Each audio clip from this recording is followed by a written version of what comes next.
And we're live. Just like that. Did you just do that? I think so, yes. Yeah. That was You my want that was my 2 and 2. that was you my that was my way of letting you know that we're on. That's the special internet sound effect is what we have there. Or not.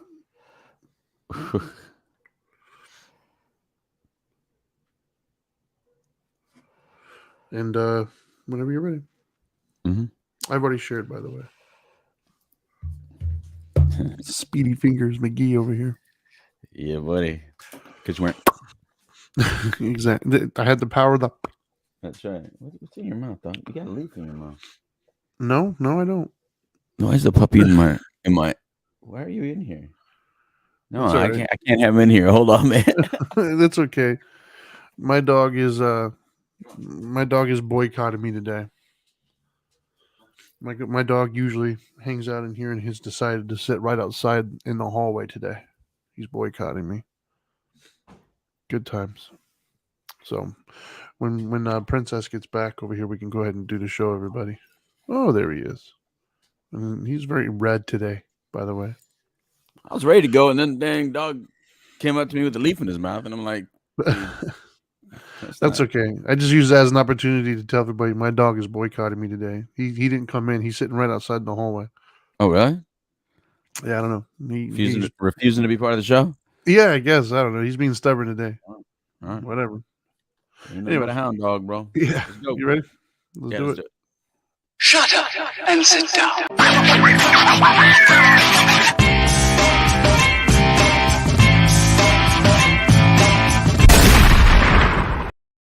Boom. Hey, everybody, what's happening? Street certified dope doctor Louis Delgado here with you on a beautiful Friday. And it is a beautiful Friday. You may be listening or watching at another time, but if you're on with us live here, this is the We the Middle edition of Dope and Dharma. That's We the Middle. That's right.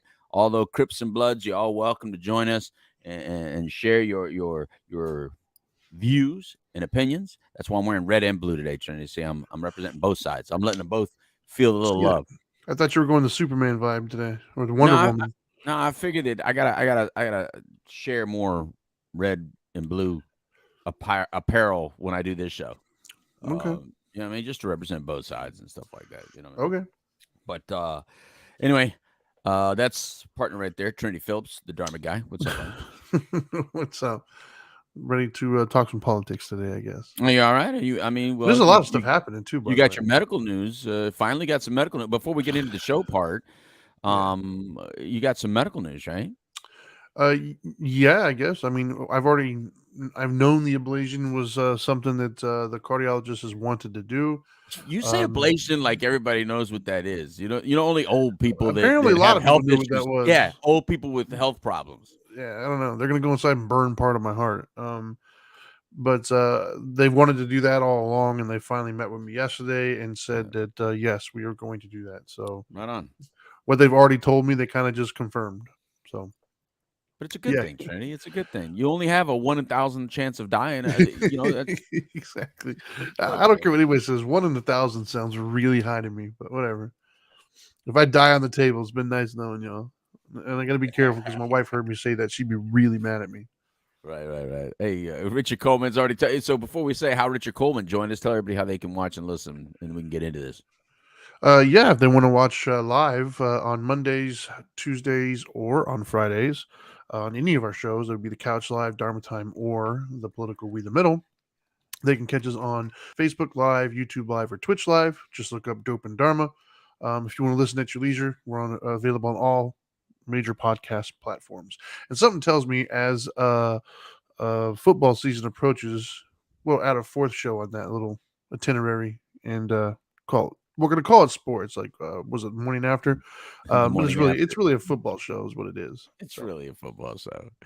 So look at that. Look at it. Richard Coleman on the Facebook Live says you can't represent both sides. You can only get beat up by both sides. Ain't that the truth? right. That's the truth right there.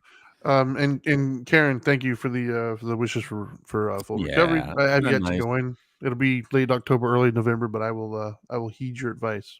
That's so nice of her. She had her own procedure done. So Karen, keep healing yourself. We're Right here on. with you too. All right, man. So this is We the Middle. That means we talk politics today. That means for those of you some of you don't flip channels. See, some of you're CNN and that's all you watch, and some of you Fox News and that's all you watch. And Trinity and I love to flip both channels, and well, not just both. I gotta be honest. I don't go to MSNBC. I don't. I don't go to you know what? I sometimes glide past it pretty quickly, because basically it's like CNN on steroids. So CNN is enough. MSNBC goes a little bit even like a little bit more. Sure. But yeah, I'm with you. CNN and Fox is plenty, and then regular news channels because all the regular news channels are like CNN. At least in the area I'm at, and then Right. Channel 13, even our local, like that free channel that everybody gets, even if you don't have cable. No, I don't. It's What channel is that? Channel 13. Channel 13. I don't get 13. Oh, well, then I guess not everybody So does. not everybody gets it. So even that channel's like way skewed. In a direction. But anyway, so this is what we're talking about. So we got some political topics. We're going to bring them up. We're going to start talking about them. You feel free to share. Feel free to put your whatever PBS. Michael made it on Facebook Live, but PBS. Feel free to put whatever you want to say, whatever you want to comment on. Again, we want views on both sides. So hopefully we get enough Crips and Bloods today. And don't get offended if I call you Crips and Bloods. It's just because you wear a rag. You wear either a blue rag or a red rag. I'm offended. I'm offended. Well, you don't wear a rag at all. You barely wear shirts. We're lucky that you have a tank top on. There you go. Yeah. Well, I think our first topic, man, since we already kind of started out the show with it, let's just go ahead and start with that one. So yeah, man. So Brian, what's his name? Brian Stelter, I think his name is. He's a host on CNN, and apparently he's been there for a while. I guess he's a big name. I don't really watch a lot of the named people on any of the programs. Right. I've heard some of the names. I just don't really watch them. But apparently this guy's like a big deal. But his show has been dwindling in ratings, and they let him go. And I guess they're using his release, if you will, as a statement of the way they're moving in the future. Supposedly they're moving further away from opinions and more into news, because I used to really like CNN. That was my go-to back in the day, right? CNN for me used to be kind of down the middle, just the facts, man. This is what we're gonna do. And then somewhere around Trump, they kind of just like went off the deep end, man. They started really going more towards liberal and more towards opinions, and just really heavily slanted, man. And so I'm not as enthusiastic about them now as I was a few years ago. Yeah. So if they truly are moving them further away from opinions and more into just the news again, I absolutely applaud that. To be determined. We'll see. I got a question for you on that, because I personally am over here nodding in agreement with you, because I felt exactly the same way. But I remember the last Santana concert I went to years Carlos ago. Santana? Yeah. Wow, yeah, okay. dude. If he comes around, you just always got to go. I mean, that's just like it's like your uncle coming to town and you got to go visit him. So anytime Santana comes around, I'm gonna go watch him. So one time when Santana came around, I'm gonna say this was about 8 years ago. It was quite a while ago. This particular concert I'm referencing, and he's very political. Santana gets into his politics a little bit. Yeah. He gets into some politics a little bit, and he started going off on CNN from the stage of saying how they were way too opinionated and it's not real news anymore. And this is before Trump thing. So I agree with you. Like, that's when I noticed it. I noticed it when you noticed it, because that's when it became apparent. Yeah. But my question is, do you think that maybe we just weren't recognizing how opinionated it was becoming early on, and maybe someone that was a staunch, because you and I aren't big newsies, we're not big news people, so maybe somebody who's very political, and that's the other thing, you and I are not, we're middle, so we probably didn't catch it, that some people really caught that it was very opinionated rather than newsy. So I guess it's been happening for a while, Trinity. I could totally buy that as plausible. I don't think Yeah, I've been so my take on politics is I've always had like if this is a pool, I've got my toes in the water as I'm like sitting there talking to somebody. You know what I mean? Like I'm Yeah. not diving in, swimming, playing sharks and minnows quite yet. Mhm. And so yeah, it's completely plausible that they were Right. spewing things that I just didn't really know that there was a completely different side to. I think Right. I took it for granted that they were news only for a while. Um, for me personally, it was when the Trump stuff started happening and when other Right. things at that time started going on that I was privy to different perspectives on that were equally as touted, as being Right. the truth. Yeah. Although one of them had video evidence and one didn't. And that was when I started like kind of, and then of course, with the Trump thing, I think we all, whether we wanted to or not, got more into politics because Oh kind of yeah. had to, man. They were literally everywhere you looked. We all got sucked Um, in. yeah. And so I think during that time frame, because I was so much more heavily involved, Right. because I was kind of looking at multiple sources and checking things Right. out, watching videos on stuff, that's when I started to really notice, like, wait a minute, they're not Right. as factual as they once were. Like, there's a lot of Right. opinion in here. Right. And not even just opinion, like not even the known opinion, right? Like when they had like the people shows on, like the only one I can think of right off the top of my head is Don Lemon and the Cuomo guy. They had their own show where they had like a agenda and things. I didn't really Right. watch a lot of those. I watched mostly like the stuff that's on during the daytime, middle of the Right. day where they're topics of the day, I guess. Um, but so the people's shows were pretty obviously slanted because it's their shows are opinionated, and Yeah. I kind of expect that. But the And I actual used to news, like those two guys, by the way. I I've used to never like really liked him. I used to like Don Lemon and Don Lemon, Cuomo. I can't stand him at all. Like, He's a just little pompous, but I yeah, still liked very. him. And the Vanderbilt dude, I used to like him He's a little got a bit very more. punchable face as far as I'm concerned. Right. But no, I think for me, what I started noticing was even during the daytime when they were trying to cover the headlines, I kept noticing a pretty severe slant. Right. Um, and I got to be honest, man. Like I'm gonna piss a lot of people off, I'm sure right now, and there's Oh gonna be a boy. lot of people who can't wait to disagree. But so I did not watch Fox. Right, I bought into the hype about how Fox was all like way too Yeah. right slanted and things of that nature. Yeah. And I'll agree, man. The once again in the evening time when they have their opinion shows, Mhm. things like Tucker Carlson, I think his name is. Right. Some of the other people I don't know all the names, but yeah, like they're extremely opinionated. But that's what they get paid for. That's what they do, right? That's the Right. answer to the Rachel Maddows and things of that nature.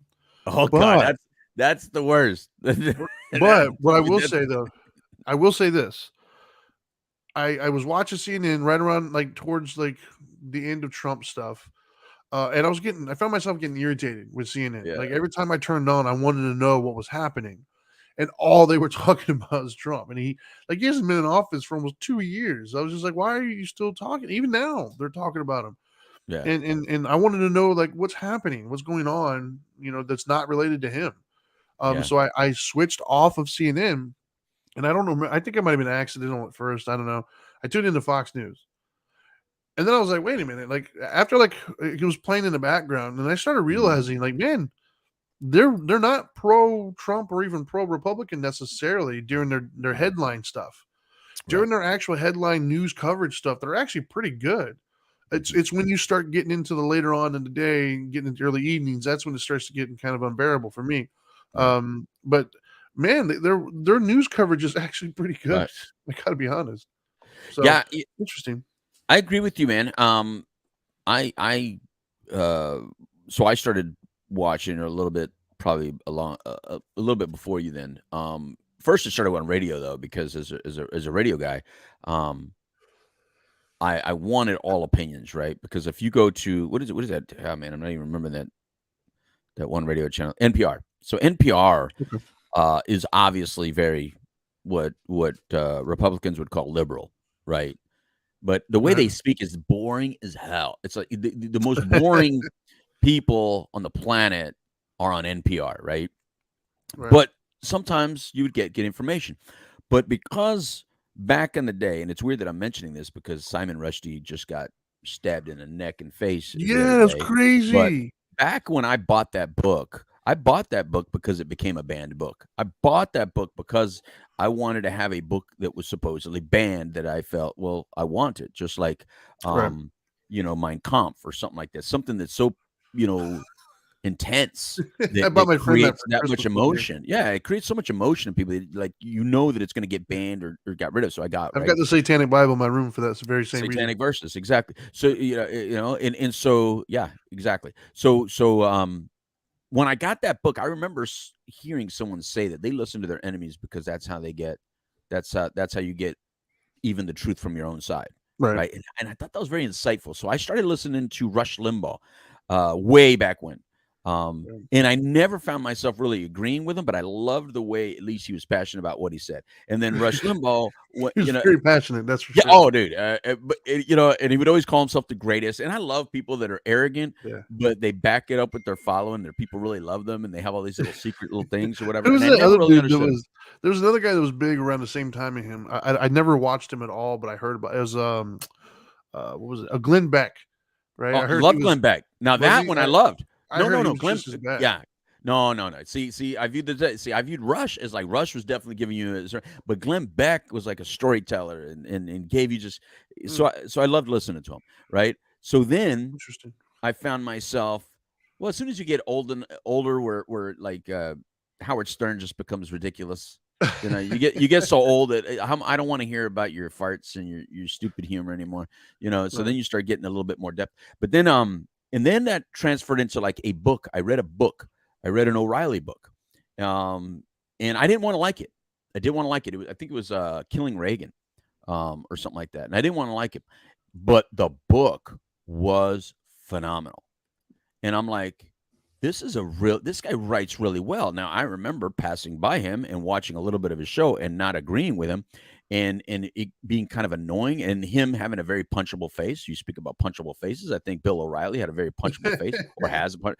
But his book was good. Then I read another arrogance. one. I think it was Killing Lincoln or something. Anyway, I started reading some of his books, and dude, this guy writes really, really well. And then so I started watching his show, and even though I didn't agree with his show, I could deal with the way Bill O'Reilly spoke. So I would watch the Don Lemon, Cuomo, Bill O'Reilly, so you had the both sides.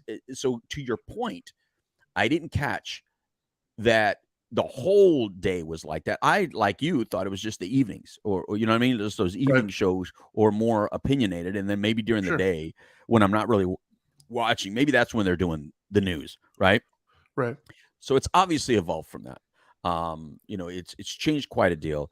By the way, there's some comments that I do want to hit on. So Richard Coleman on Facebook Live says, do you think maybe you weren't paying attention enough to know the difference? And yes, Richard, I think that's exactly what it is. I don't think I was paying attention enough to know the difference that they were trying to manipulate us, because I just expected it after a while. Okay, Right. you're a little bit left, you're a little bit right. But it wasn't like when I thought, to be honest with you, let me tell you if you thought this, Trinity. Right. When I thought, let me get that off there.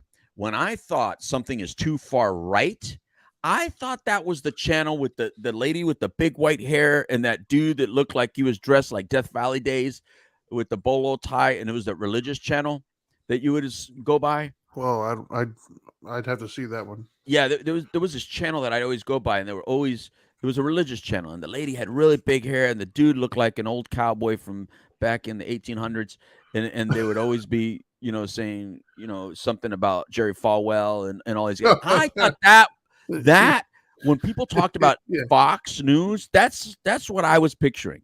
Right. Until I listened to Fox News. But that's what I was picturing. I was picturing it was going to be the same as that religious channel. Right. But it wasn't. It wasn't. They weren't preaching down your throat. Now, they may use words like prayer. They may use words like God every once in a while. But that's not the dominant thought. No. And to be honest with you, they're not the ones that made Trump famous, because they were anti-Trump originally. They were like Bush. I really thought Bush was going to be the candidate, our past governor. But Trump beat up the Republicans, and then he became their guy. And then once CNN cried like crazy on election night, and that was the most beautiful moment I've ever remembered. They lost their laughed, mind. dude. I laughed so hard, because at first I was like this. I think like all of us, we're shocked. But then when I'm flipping the channels to see, it was like I'm watching, like on one channel, it was like New Year's Eve. Right. Everybody's kissing their partners and stuff. And then on the other side, it was a funeral. It was like, Yeah. ladies and gentlemen, Yeah, it was ridiculous. the world will never be the same. The Yes. world will never be the same. Trump has won the presidency. And they were like crying. Yeah. And from that moment forward, for those 4 years, they never accepted him as the president. They never accepted No. his victory. They never accepted the presidency. They denied democracy because they were saying that for some reason, somehow it got stolen. Now, they may not have used those words, but that's exactly the way they behaved all 4 years. As a Of matter of course. fact, they still talk to you as if there's 5 straight Christian white males in the back room that are managing the entire world. They'll still talk like that. But anyway, I don't know who this guy is that you say got fired. For some reason, the name is not clicking in my head. You see CNN these days. The names you mentioned, I get. Also, that Tubin guy got caught masturbating on TV. He's still on Run him CNN. back. Yeah. Yeah, he's on CNN all the time. I guess they like what he's got to say. That doesn't matter. But anyway, the 5 is probably the best show on Fox News. I like the 5. That's probably my favorite Fox. Which one's the show. 5? I don't know what that one is. It's got 5 people. Oh, very original. Okay, gotcha. It's got gut. Well, it is. It is. It's like it's what The View wishes they were. Except that's a bunch of angry women that are just angry. Yeah, very angry. They hate everybody, and they have opinions based on their emotions, and they think everyone agrees with them. Yeah. So anyway. You will not catch me watching The View. It's not going to happen. No. So, all right. So I feel like we've sufficiently covered that one. Yeah, and now look, Richard Coleman said Don Lemon is a race baiter to the level of Al Sharpton. That's a serious thing because I mean, dude, that's I can't stand Don Lemon personally. Like, yeah, and there's a question there too. And there's a question here. There's a question. Yeah, right there. Can you read that one? It's not a question. It's a sarcastic comment. Say, hey, did you hear the Biden administration has a new Instagram page to highlight their policy changes? Its username is Fail Army. I actually watched the Fail Army, believe it or not, here with my kids. It's basically videos of people doing stupid things and failing at it. Yeah. All right. And then did he try to correct me? Did I not say that Killing Reagan was written by Bill O'Reilly? I thought I did say Bill O'Reilly. He might just be on a delay. I don't know. Oh, okay. Yeah. Loved it. Loved that book. All right. So the next one we have here. Wait. Well, I'm sorry, bro. Sorry, because see, this is what happens when we don't. 500 Club. That's what I thought. That's what I thought Fox News was going to be like. The 500 Club. Sure. Well, I mean, sticking on the same kind of topic, I guess. All right. Once again, these are in no particular order, but transitioning, it's already done it for itself. So, thank you, Richard. By the way, the whole Trump thing, right? Like, even now, all I hear about is will he run? Will he not run? All I hear about is the people he liked or didn't like either got elected or didn't get elected. Like Liz Cheney, for instance, just got completely demolished. And I don't live in Wyoming, so I can't tell you what the mood of the town is. But you've been there. But I have been there, and I used to live just north of it. But the national discussion says it's a referendum on her vote against Trump. Maybe that's true. Maybe it's not. I don't know, and I don't know if I care. But I'm not really sure that's what it is. Like maybe she just didn't excite the people anymore, and they voted her out.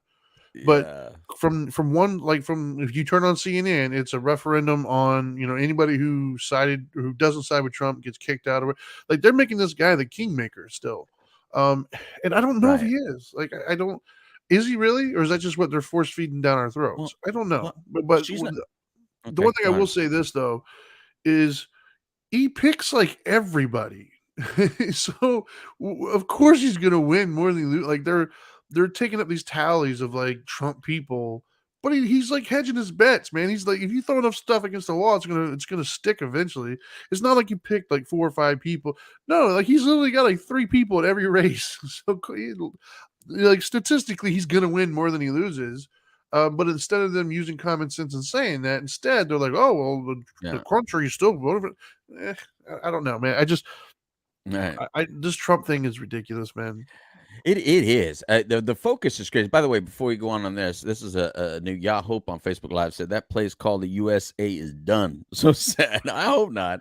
Yeah, I I hope hope not. not. We Yeah. still live here, man. Wait, you can't wait. Let me put that back up there. You can't have a last name like Hope and then give no hope. Right? You know? But anyway, yeah, you know what this proves, Trinity? Trump Right. derangement syndrome is incurable. Yeah. It is On both incurable. sides. On both I'm wait, sides. I'm waiting for that little boy, and he's not a little boy anymore. I know he's like 40 years old, but he still wants to give us that cute, adorable blanket on TV. I'm waiting for that kid to now that St. Jude makes enough money. Can you move over to find the cure for Trump derangement syndrome? Little kid with Yeah. the adorable blanket. I'm gonna go on TV and says, "I will give you this cute, adorable blanket if you would just, and it'll give you a hug. I'm gonna give you a snuggie. I'm gonna give you Right. all snuggie if you would just try to treat your Trump derangement syndrome, because you guys make him a hell of a lot more famous and successful than he would have been. You don't even let the dude ride out. You know the dude fires back. You know the dude always has something to say. You're never going to get the last word with him. You're just not. It's not going to happen. So as he's riding off into the sunset, you, like a dumbass, throw a rock and hit him in the back of the head. So he's like, oh, okay. And then you say, you call him a kingmaker. So then he goes, oh, now you're feeding his ego. You're doing this is why he owned Twitter. This is why he got kicked off Twitter. This is why now every politician uses Twitter, because Trump showed you the power of, I don't need the media. I'll go straight to the people. And he started tweeting it, and everybody was listening. His followers weren't just his followers. All you haters followed him too, because you couldn't wait to hear what stupid shit this dude had to say today. And you followed him, and you made him bigger than what he is. And now this Liz Cheney loses, rightly so, right? She loses. And instead of saying, hey, I lost because my ass is always in Washington, D.C. I'm never in Wyoming. As a matter of fact, I don't even know how to spell Wyoming anymore, because when I start spelling Wyoming, I spell it Washington. And so even though she completely focused on Donald Trump, she blamed Trump. No, girl, Trump didn't lose your election because he did anything different than what he does. You lost it because your fixation and your derangement towards Trump was so focused that you didn't pay attention to your people. Because if you were doing good for your people, they'd vote you in. They don't care. They follow you. But you're blaming. You blame your loss on someone else. And even in your speech, you didn't even give enough credit to the other person. You gave all credit to Trump for you losing. And then you made it seem very disrespectful, by the way. You made it seem like the other person is a denier of something and the other person is a Trump follower, and that's why they won. This is the problem. When people start believing this stupidity, they treat everybody like idiots, and they call them idiots on TV, but then they wonder why those idiots won't vote for them. Well, because you just call them all idiots and sheep. Who are the real sheep here? Maybe the sheep aren't the disruptors. Never have been. Disruptors have never been the sheep. The sheep are the people that deny that disruption is necessary, because the system is way too much in control and is controlling everything to the point where they're all just sitting there going, yes, that's the way it is. Yes, what it is. For example, when I flip channels between, and tell me if I'm right on this, Trump. I mean, I almost called you Trump, Trinity. My wife would physically hurt you, by the way. Right. When I'm watching Fox News, they never say everybody thinks this way. They never talk to you like everybody thinks this way. No, I don't personally. But when I watch CNN, they make it seem like everyone agrees with us except for 5 straight white males over there in the corner that own Fox News or that talk about Fox. They always talk to you as if everyone agrees with us. I don't even know why we're having this discussion. They're such and they always talk about those people can't spell, those people are not intelligent, we're more intelligent, and constantly. Yeah. Look, I'm a person in the middle, and I catch this. You are constantly offending the other side like they're idiots. And here's what's even funnier: the people that actually back up the Crip Party, that do believe in God. Do you not hear how many times these people actually make fun of you, and yet you're still voting with them? It makes no damn sense how much they make fun of that, and yet people still go, "Oh yeah, but I'll go with you.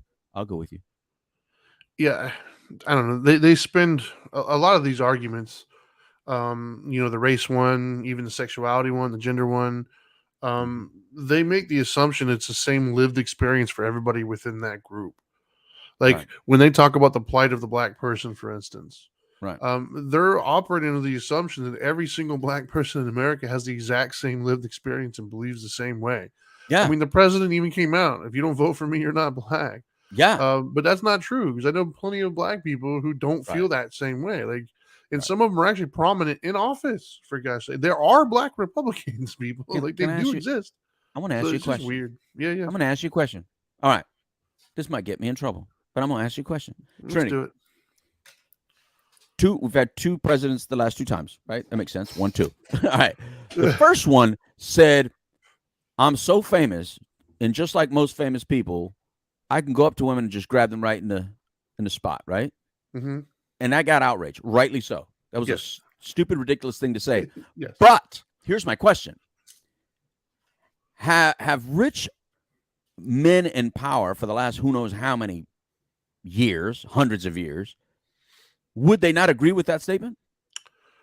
You don't even have to be in power. You just have to be the most attractive dude in the room. Right. I've done it. The sad thing about that statement is that rich men that have been in power for a very long time knew that to be true. That was the sad Sure. thing about the statement. It's Sure. not that, you're a horrible person for saying it.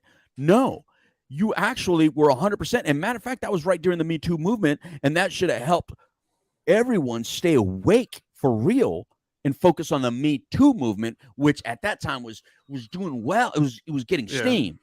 And if Black Lives Matter wouldn't have come along, the Me Too movement would still be in full steam mode and still be working. But it stopped because it got Yeah, but that's part of the problem. pushed to the side. But that's part of the now, problem. with Second all question. that. Second Sure. question. The other president, so that's what that president said, and they still said, "Oh my God, this guy's so ridiculous." Look at the statement he made, even though it's a factual statement, not a cool statement, but a factual statement. The other guy said, like you said, the other president said, "If you don't vote for me, you're not black." Yeah.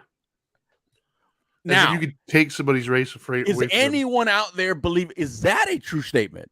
them. No, of course not. Okay, so that's my point. How is that is a racist statement?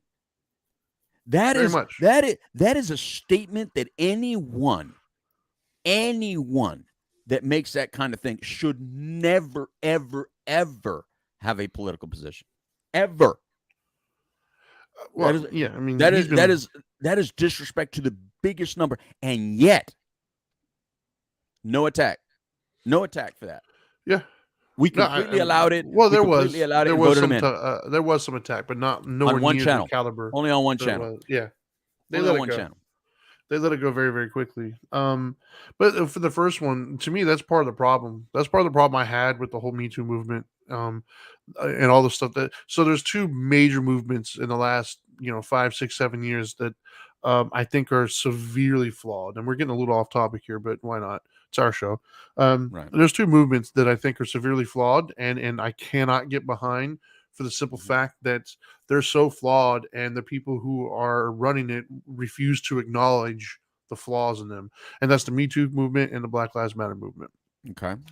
And so the Me Too movement, it negates the fact that for a lot of the stuff that several women will find unappealing or horrible or whatever, there's 2 or 3 women right behind it that don't care and are totally cool with it.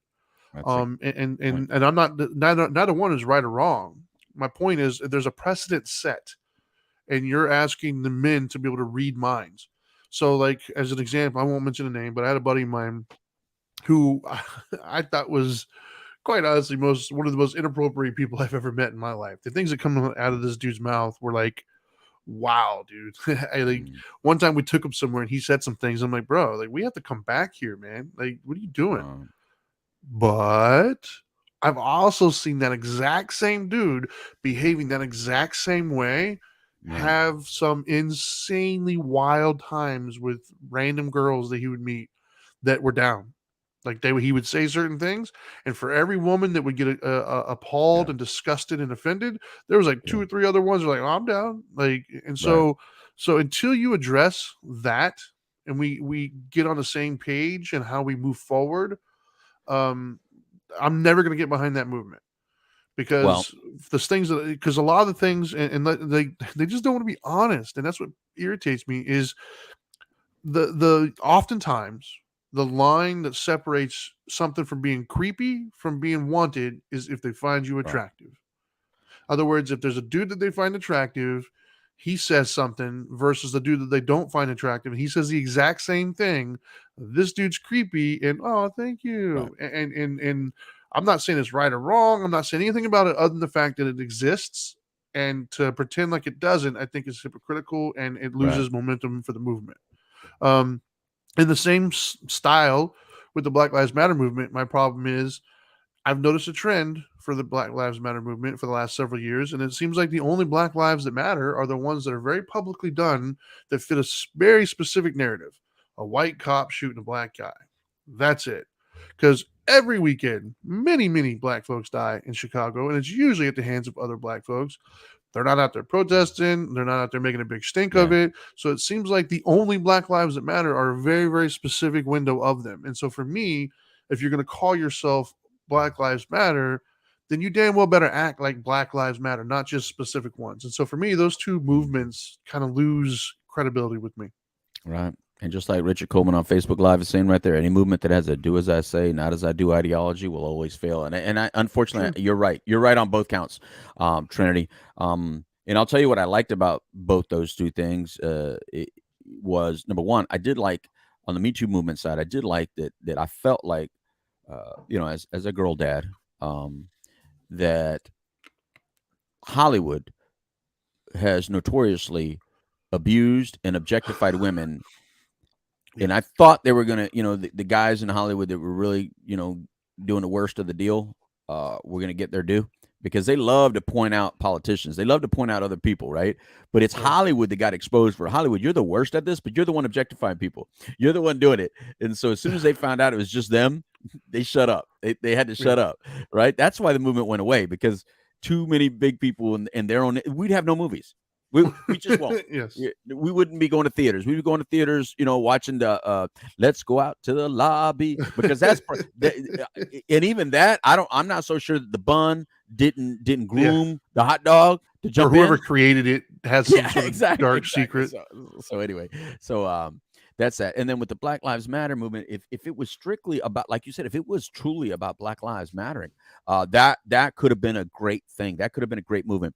I don't agree with the incident in which it started, because now we took an incident which has zero proof for it being racial, when we have so many racial incidences in the world, right? We have so many real, truly racial incidences in the world, and they picked one that is totally subjective to whether it was racially motivated or not. There's no proof that it was racially motivated, and yet that's the one they choose, and now we have statues for it, rather than it being a true movement about Black people.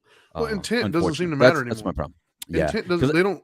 We don't care about intent. It's just what made it racial is the fact that one was black and one was white. Period. It doesn't matter intent. It doesn't matter what they thought. The fact that they were opposite means it was racial. But then on these same news stations, like, that's the thing, is like one of the things that pissed me off about CNN was during that Waukesha, Wisconsin situation, and I'm not talking about the Kyle Rittenhouse, which they covered ad nauseum.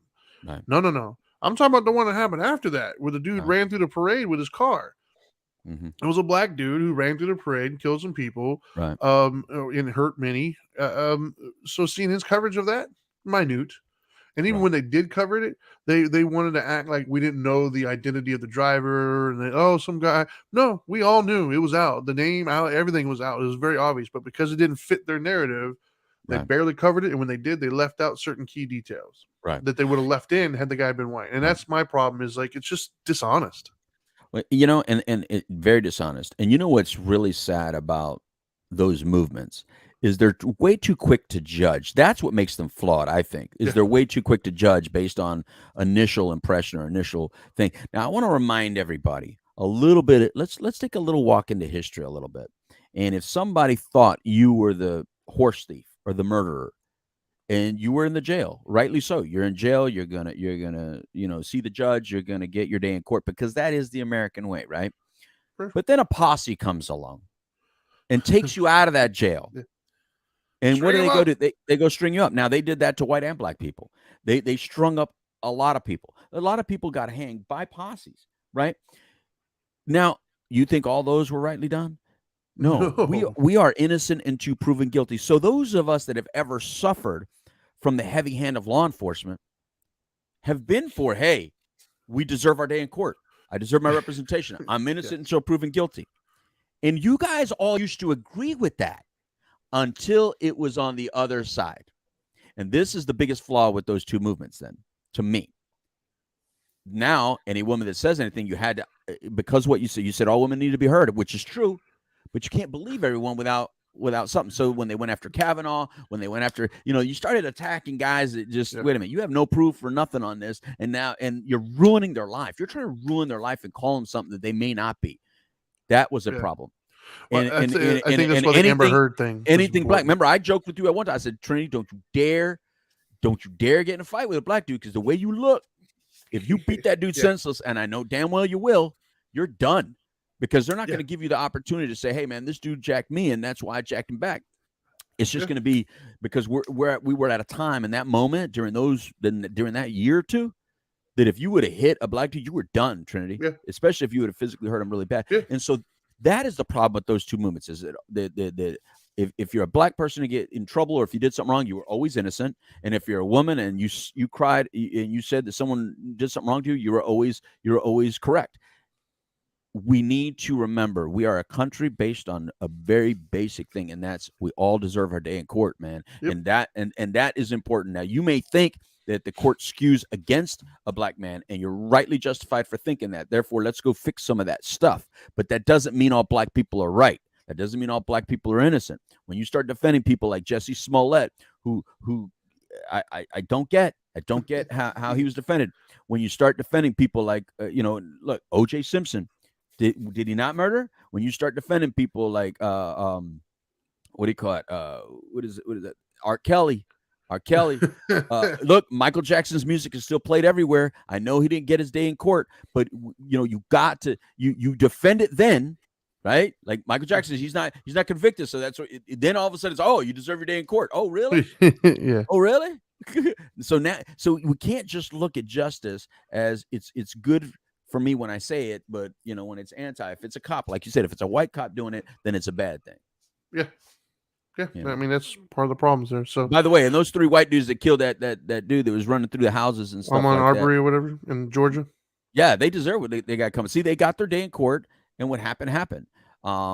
But if they would have got away with it, if there would have been a flaw in that trial, and they would have got off, we'd be burning up right now again. Yeah. All right. So moving on to the next topic, then we got. And by the way, I'm sorry. One last comment. And Kamala Harris came on the news. And remember when what was the woman that got shot when they came into her house?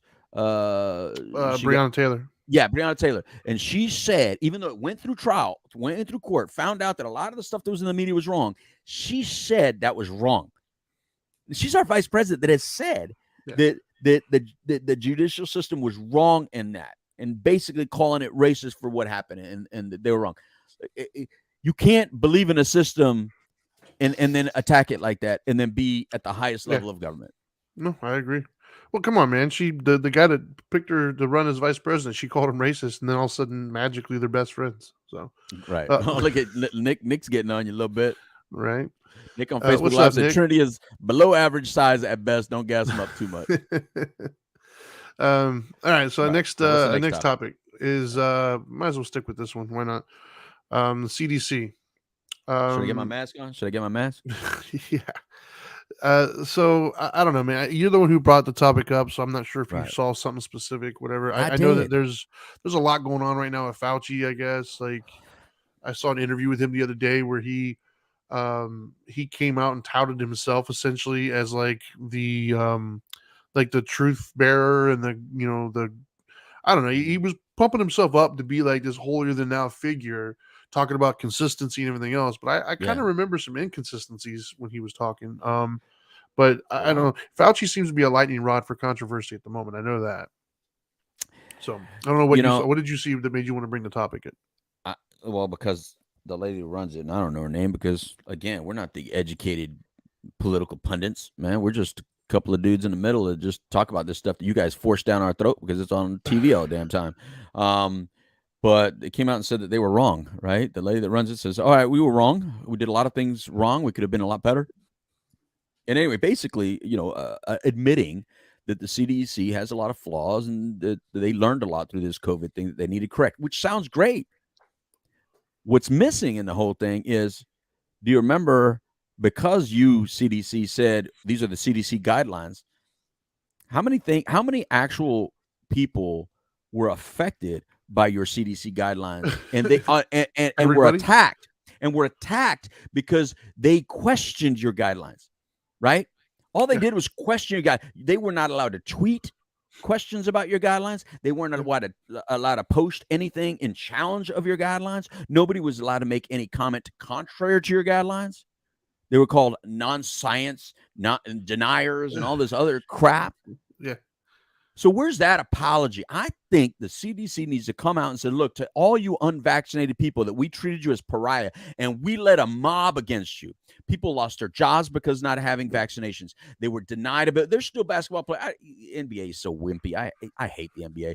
It's still wimpy. Some of you can't even play in certain areas because you're not vaccinated. You guys, no. It's ridiculous. The only reason I got vaccinated is to continue to be able to travel for a company that I do some work for.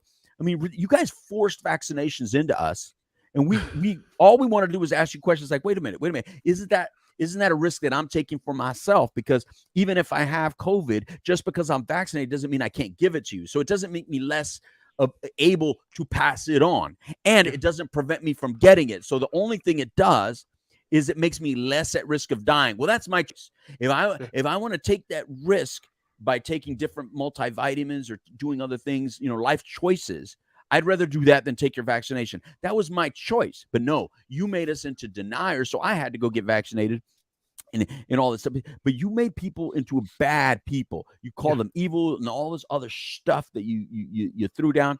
And now you're admitting that you were right. So that's why I want to talk about it today because it's not – I've been on CNN now for what, 2 hours? Not once have they mentioned the CDC thing. Not once have they mentioned. They came out and admitted that they were wrong. Fauci, remember, said originally the masks aren't necessary. Oh, and then he went back and forth. The masks are more necessary to what you give to the others. Now people forget that the guy that you guys hated, we can even put up the Trump name back up. The guy that you hated was following Fauci, and Fauci said initially it's more to protect other people from you, not you from other people. And it really doesn't help. We really don't need them. This is not going to be that big of a deal. It's not going to be that widespread. All this. You said it first, brother. You said it first. So again, the CDC is imperfect. Thank you for saying that. I think that was very honorable and necessary. And you know what? Necessary, but not. You didn't have to do it. It was necessary for all of us to grow and to become better because we need to be. But you didn't have to do it. You could have kept it hidden. So I applaud her for coming out and saying what she did. But I hope it goes further and apologizes and puts a lot of things out to the people that says, look, the unvaccinated, this was not a pandemic of the unvaccinated. It really was not. It was a pandemic that was created by apparently an enemy of our planet that none of us want to mention or say because we're financially, they loan us money because we owe them. And because we owe them money, we don't want to piss them off. And they have rockets just as big as ours, so we don't want to piss them off. And we make a lot of money off of them anyway, and so we don't want to piss them off. Just tell the truth. Yeah, I don't know if I have a ton to add to that other than just I think the damage has already been done, though. Like, I don't think you can put the toothpaste back in the tube on that one. You've already been branded as, if you're an anti-vaxxer, you've already been branded as that. And you're this crazy backwoods redneck Trump loving racist bastard, which is obviously not true because I know many people who didn't get the vaccine for various reasons, and I know many people that did for various reasons. But I do agree with you in the sense of it's disgusting how that played out. I mean, how people got banned from like platforms where you have a voice, how people were instantly ridiculed and made fun of. Not to mention, like, there's a lot of people got fired, man. Like, in my wife's career in nursing and in the hospitals, there was a lot of people, especially up in New York, that got fired, let go. Like, Yeah. it's crazy and how Right. quickly we turned on our own and cannibalized them. And I agree with you that needs to be acknowledged, man. Well, first of all, it needs to be acknowledged. Second of all, we're gonna have another one. And so Right. the true test is going to be what happens when that other one hits. It might not necessarily be a disease, or who knows. We'll have another moment where we have the opportunity to react or respond. And I Right. hope that we've learned enough that we respond, because reacting, it's not a good look. Well, where's the Morgan and Morgan on this? I see Camp Lejeune on damn TV all the damn time. All the Camp Lejeune. If you were near It's or everywhere around now. Camp Lejeune, you might have Yeah. got cancer because what I mean. It made me start looking at my moving history. Did I live on Camp Lejeune? Like, I hear so much, man. Exactly. Either that or mesothelioma.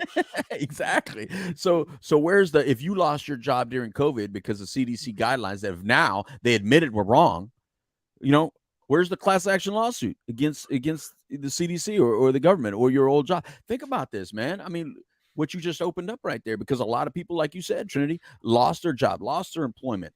Yeah. Hell, man, people, lost their damn minds so much they stopped being around family members, attacking them for not getting vaccinated and saying you're the problem, you're the evil one.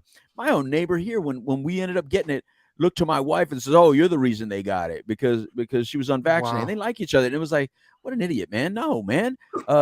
Any vaccinated people pass it off just like unvaccinated people. What the hell are you talking about? Yeah. But they made it as if only unvaccinated people were carrying this around and giving it to other people, and it's ridiculous. Yep.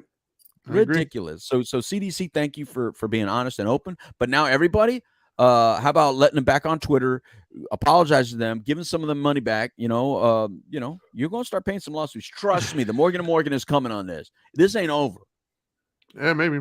It'll be 20 years from now, maybe, but it'll come out. Well, when we're also getting involved in lawsuits for all the tumors that we're going to be growing from the untested vaccine. Oh, stop. Were you vaccinated in such and such? You might be in too. No, here's what's going to happen, Trinity. Here's my prediction. Write it down right now. Right now, we had the word Trump up there for a while because everything was anti-Trump. They acted like he had nothing to do with the vaccine. But, remember, Operation Warp Speed is why it came out so quick. I know where you're going, and I agree. Right. So later, when it starts growing on people's faces, they're going to say the Trump vaccine again. Yes. It's going to become the Trump vaccine again. Right now, for some reason, Biden has taken all the credit for coming out with the vaccine, right? Him and Fauci created the vaccine, apparently. Even though there's already a million out before he even took presidency. Right. As soon as people start developing these tumors on their face, Trump vaccine, then it's going to be called the Trump vaccine again. You'll see. Oh, yeah. I'm sure. All right, so our last topic that we have here is an interesting topic. I don't know. I know what my thoughts are, but I know you wanted to put on here, so I don't know what specifically you were going after. But student loans. So obviously, for those of you who are in this country, know that the payback of student loans is a cumbersome thing for many people. They take these loans out, they go to school. Oftentimes, they don't get hired in the profession that they wanted to. They have a lot of debt. Even if they did get hired, sometimes depending on the school you went to, you took out a ton of loans. You're going to pay it back. And those people got a reprieve because Biden said you don't have to pay back anymore for some people, and getting rid of loans. Yeah. You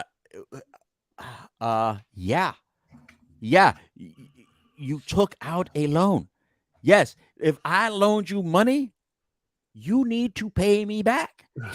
That is the way it goes. Now, they are not talking about private loans, Trinity. We see all this student loan forgiveness stuff, right? Yeah. They're not talking about private loans. They're talking about federal loans, government loans. So even if they did loan forgiveness, like remember when they did the reprieve?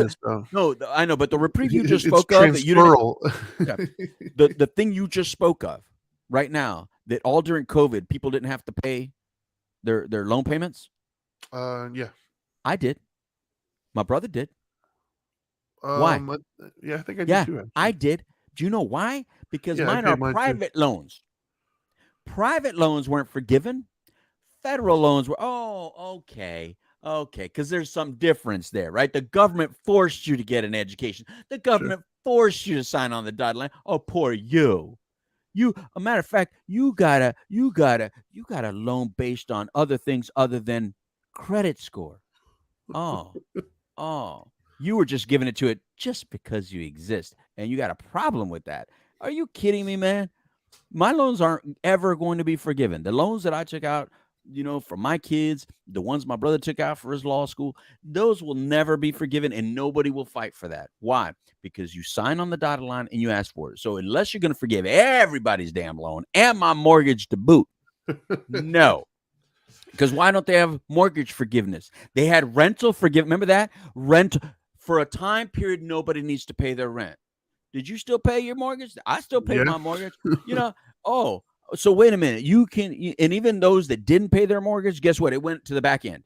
It wasn't like those 3 months disappeared. They just tacked it on the other side of it. They're going to get their money. Why? Because you asked for it. You asked for the loan. You signed on the dotted line. It's called a responsibility. What are we trying to teach here? You actually have politicians in Washington that are crying about their damn ass student loans and going, "Oh, these should be forgiven." It's like, what are you talking about? Yeah, but I hate the fact that they're saying forgiven. They're not being forgiven. They're being transferred. They're being transferred to all of us paying it instead of you paying it. Exactly. Yeah. It's still getting paid. It's just not by you. It's by the rest of us. Yeah. So I'm now paying for somebody else's college loan that I never even went to college for. Like, I didn't get your law degree. I'm sorry. You became a congresswoman. Oh, you became a congresswoman. Why? Because you were qualified. Why were you qualified? Oh, because you had a degree that you got a loan for. Oh, but now you want us to pay for that degree and pay you to have it? No, man, I didn't get your degree. Unless you're gonna give me a percentage of your degree. It doesn't work that way, man. I think that is the most ridiculous thing I ever heard. Now, this is what I do agree with. When it comes to things like education, we do need education reform, and we need to figure out that. Now, if you want to tap that down to something like a 1.5% or something that you could drag on for the rest of your life, which you can because it's a student loan, then okay. But just don't pay it. I mean, it's bad enough we have medical bills like that nowadays. You have medical bill, people can say, come get me. Nothing's going to happen anyway. Yeah, I mean, I agree with the premise personally. My own personal thoughts. I think education should be free. I don't like the idea of charging for wisdom and knowledge that the human race has compiled over the years. I don't think anybody owns that. But I also understand the idea of, the people who are teaching it need to get paid, things of that nature. So I don't know what the answer is. But I know, like, I've never liked the idea of charging for information. Like, it's human knowledge. It's the species. The species as a whole has learned things and passed it down. So why are we charging money for that? Like, and nobody owns that. We all just learned it. But I do, like I said, I understand you need to pay for people's times and resources and materials and whatnot. So what that looks like, I don't know. But I've never liked the idea that it's like very contradictory, right? We push education. We do all these studies and we say how education is, a huge influencer on how we, behave as we get older. It's about teen pregnancy. It's like, there's so many things that education kind of goes to, and yet, like, we make it really, really hard to get good education in this country. And so it's just, yeah, we do. We make it very hard to get good education. When's the last time you tried to get good education? Well, my children, I do it all the time. But my children's education is shit. You're talking about little kid education. Yeah, I'm talking about period. Like, education, period. Because even when you go to the universities, the caliber that they're teaching now, I've heard some of the stuff that they're teaching. But it's easy to get. But it's not a good education, though. Well, I mean, that's subjective, right? It's subjective. Because at the end of the day, all I was told is, look, it doesn't matter how good you do. It doesn't matter your GPA. Just get the damn piece of paper. Yeah, right? How'd that work out for everybody? Not well. I mean, look at where we're at. Well, a lot of them made poor choices on which piece of paper to get. That's all. And they don't know how to use it. I used mine really well. So should I get extra points then? I mean, but let's not pretend that the majority of your success didn't come from street smarts. No, it did not. But the education opened that door. And so what I'm saying, that I'll agree with. That's what it's for.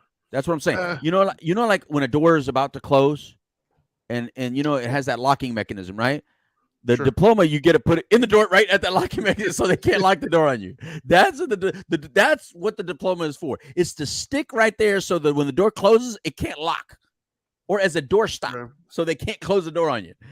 That's Sure. what it's truly for. Then you got to shine. Some of you just don't shine. Some of you out there, you just suck at what you do, and you think that piece of paper is going to get it, but you're not good at what you do. I know, because I've hired and fired a lot of you, and you're really not good at what you do. I've hired so many therapists that you just suck.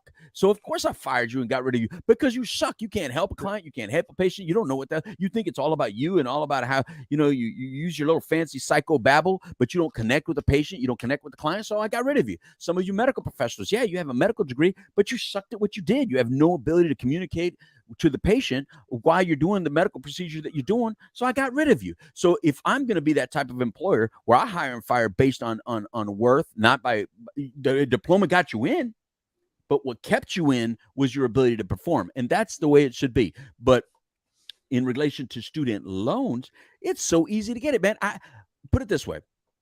My 22-year-old daughter, Dahlia, I took out the loans to put her through college, right? Her boyfriend came from a family with less Wait, means. you had to take out loans for that? I thought you just had it in your ashtray. His family had less means, therefore he got free school. So he came out with all free school with no money to ever pay back. All free, no money to ever pay back. My daughter with equal to higher GPA, but by the way, both Latinos, so you can't use that. He's a Latino, she's a Latina. We paid all of it. I'm having to pay all of it, and he got free education. How is it harder to get higher education? He went to all the same schools as my daughter. They went to the same college, everything. What is the difference? I saw the difference firsthand. Nothing. It's easy to get in. You might have to start out at a 2-year college, but that's fine.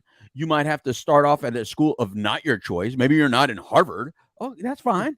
Because at the end of the day, it doesn't matter. It's that piece of paper that's going to, a Harvard degree and another degree is still going to hold that door open. It's still going to hold that door open. It's still going to, it may be a different door. It may not be the door that you want. Yeah, I'm about to say, but there are some perks that come with Ivy League. There are perks, but you know what? That's just the way it is, man. Sure. We all have different perks based on whatever. And by the way, the only people that complain about perks are the ones not getting them. Because when you get them, you don't give a shit. You know what I mean? Like if somebody came to you and says, hey, by the way, I know you've been standing in this line here at Disney, and this line right here, it says it's an hour and a half wait, but here's a free VIP pass. You can go to the front of the line. I don't think any of you are going to say, no, I'll stay right here sweating with my family for an hour and a half. I'm not going to do that. And what happened? I absolutely took it, and I felt 100%. guilty. I felt guilty the first one. Guilty my ass. And then after that, I was like, nope, I'm good. Guilty no, the very first ass. one, I felt guilty. I did. There was a person I knew that worked there. They had like one, not the express pass, right, but the one where they literally walk you to the very front of the line. Right. And they said, oh, we do this. And everybody was looking at me, and I'm like, I felt like, oh, dude. I felt guilty at first, but then I was like, hell no, that was amazing. Let's go to the next one. Exactly. Not me, brother. Every single one. Not me. You want to give me special VIP? I will take it every damn day. And those of you that don't, God bless you. You're the Che Guevaras of the world. I'm not Che Guevara. I'm somebody that if you give me, something, like those real honorable men, like in those old Westerns that I watch, they'll say, I pay my own way. And no matter what, they won't take the free drink. They won't take the free. I pay my own way. And not me, brother. If I'm at your restaurant and you go, hey, here's a free appetizer. Thank you very much. I appreciate you. I mean, come on, man. It's ridiculous. So the only people talking about perks and all that stuff, people don't get them. Well, guess what? That's why I'm crying about this. The student loans, this is a time where all of us have driven our daughters and our sons back into their dorms and back into their schools. A lot of people did what I did yesterday. I went down and we drove down Zoe and put her back at FAU again. And you said daughters and sons. Did you just imply that there's only two genders? Yes. Oh, okay. Yes. You can call yourself whatever, and I will call you that respectfully. But but I did go to school and I did learn science in school. I do know that there are only two genders. So anyway, but we can call ourselves anything, and I'm cool with that. But the thing is, when we do this, we take out loans, we put our kids in school, and they get the degrees, and the world does not owe you a living. I'm sorry. I think we're going backwards when he says, this world owes you a living. This world should take care of you and all that stuff. I do think you're right about lower education. I don't think the higher education should be free, Trinity, unless you're going to give back. Military does give you free higher education, by the way. You just got to give them some years. There's a lot of companies that give you higher education for free, but you just got to give a couple years back. There's a lot of ways to get your education paid for. But yes, it's going to cost you your time and your commitment to working for that company. That's just the way it is. Somebody's going to pay for it for you, but they're going to want something in return. That's normal stuff. I don't think I can go to any of your guys' houses and ask something from you and you don't want something in return. Don't act like Mother Teresa to me. Everybody wants a little something back. You may not say you do, but if I kept on asking you for something, hell yeah, you do. You will. Sure. So no, I don't believe in student loan forgiveness for that individual. I don't believe that we should all pay for people's student loans because we're not going to take benefit from their degree. Now, I do believe that more companies should step up, and they're the ones that should do it. They should come out.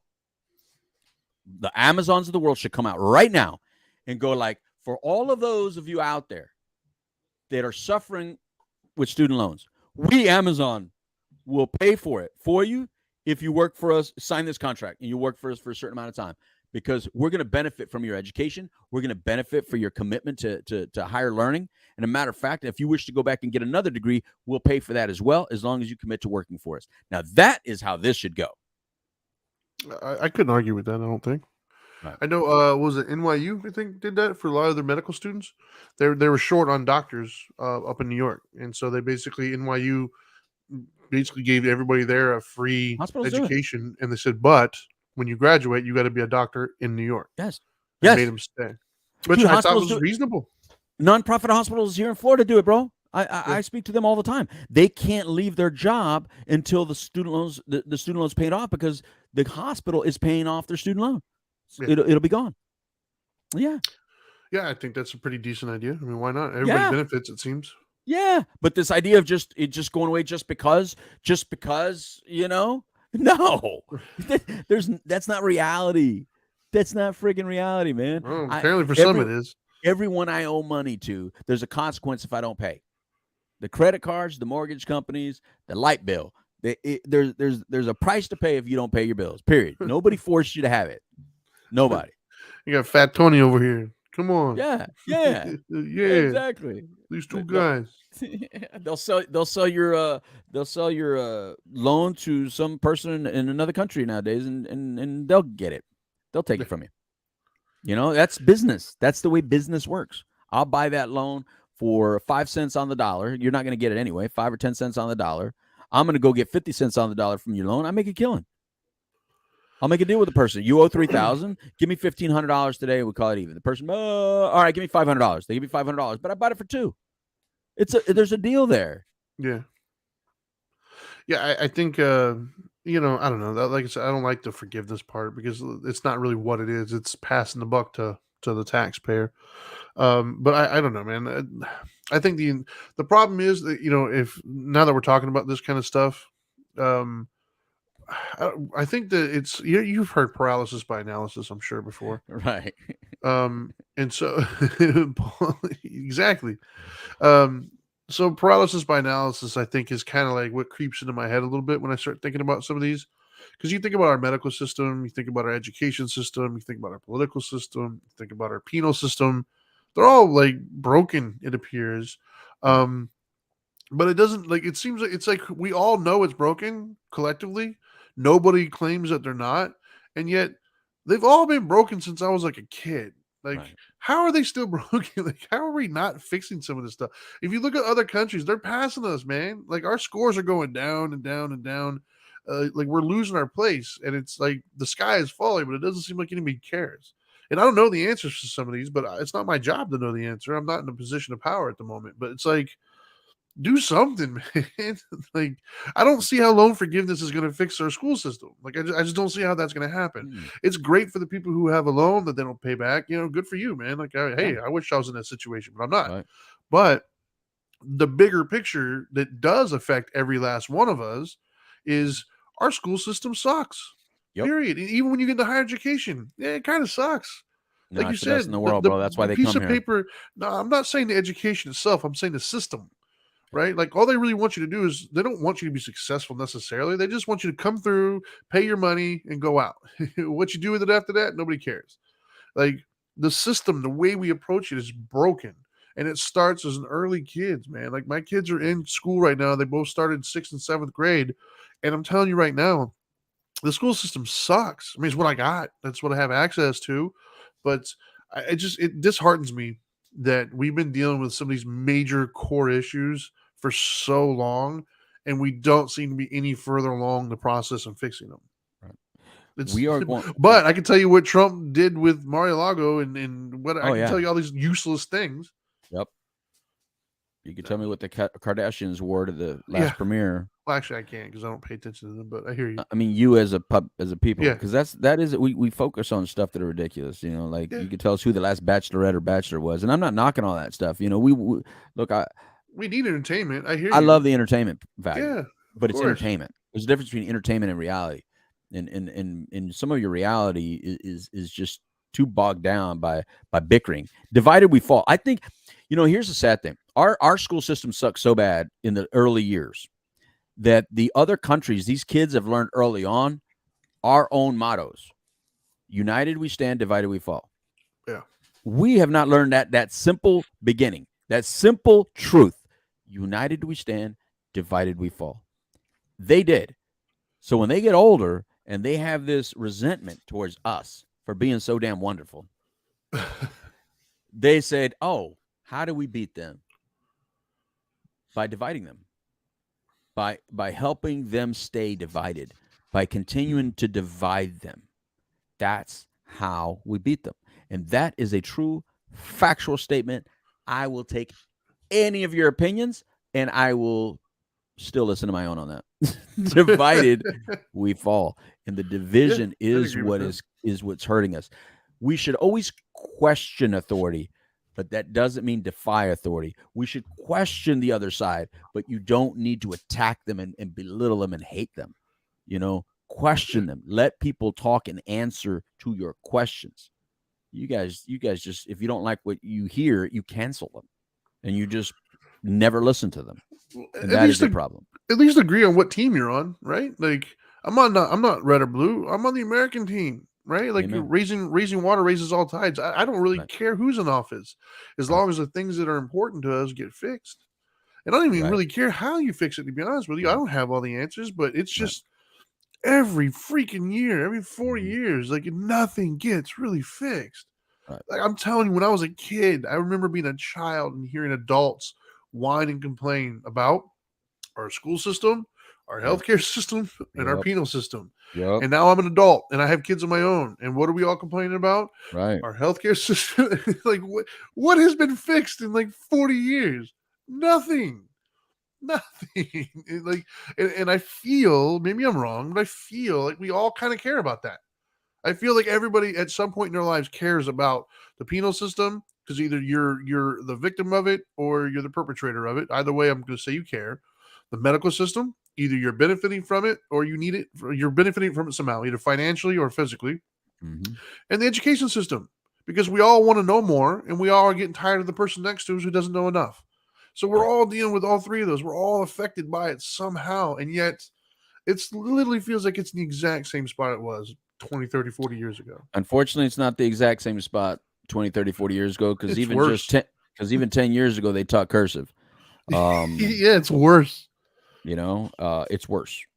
Yeah. It's much worse. You know, and that's the sad thing. And, you know, of all those three systems you mentioned, it's the penal system that has done the most advancement and the most changes to their system. I'm still going to applaud the law enforcement and the penal system, because they have done a lot of changes. If you look at how rigid that system has been historically and oppressive that system has been historically, it is far above in regards to the kind of leadership that it has, that it's constantly trying to review, how can we be better? How can we do better? How can we change? How can we keep people safer? They're always advancing it. Whereas the school looks exactly the same way the school always has, and they're always just trying to add something to there that really does nothing for an action to make you more competitive on a global market. Our school does nothing to make you more competitive. They're more focused on social issues. Look, school is not being better socially is not making you more competitive on the global market. No, those other schools teaching math more challenging, but no, instead we go, oh, you know what? Our math is racist. So let's not teach math this way. I mean, we do stupid shit that doesn't make us more competitive and more intelligent.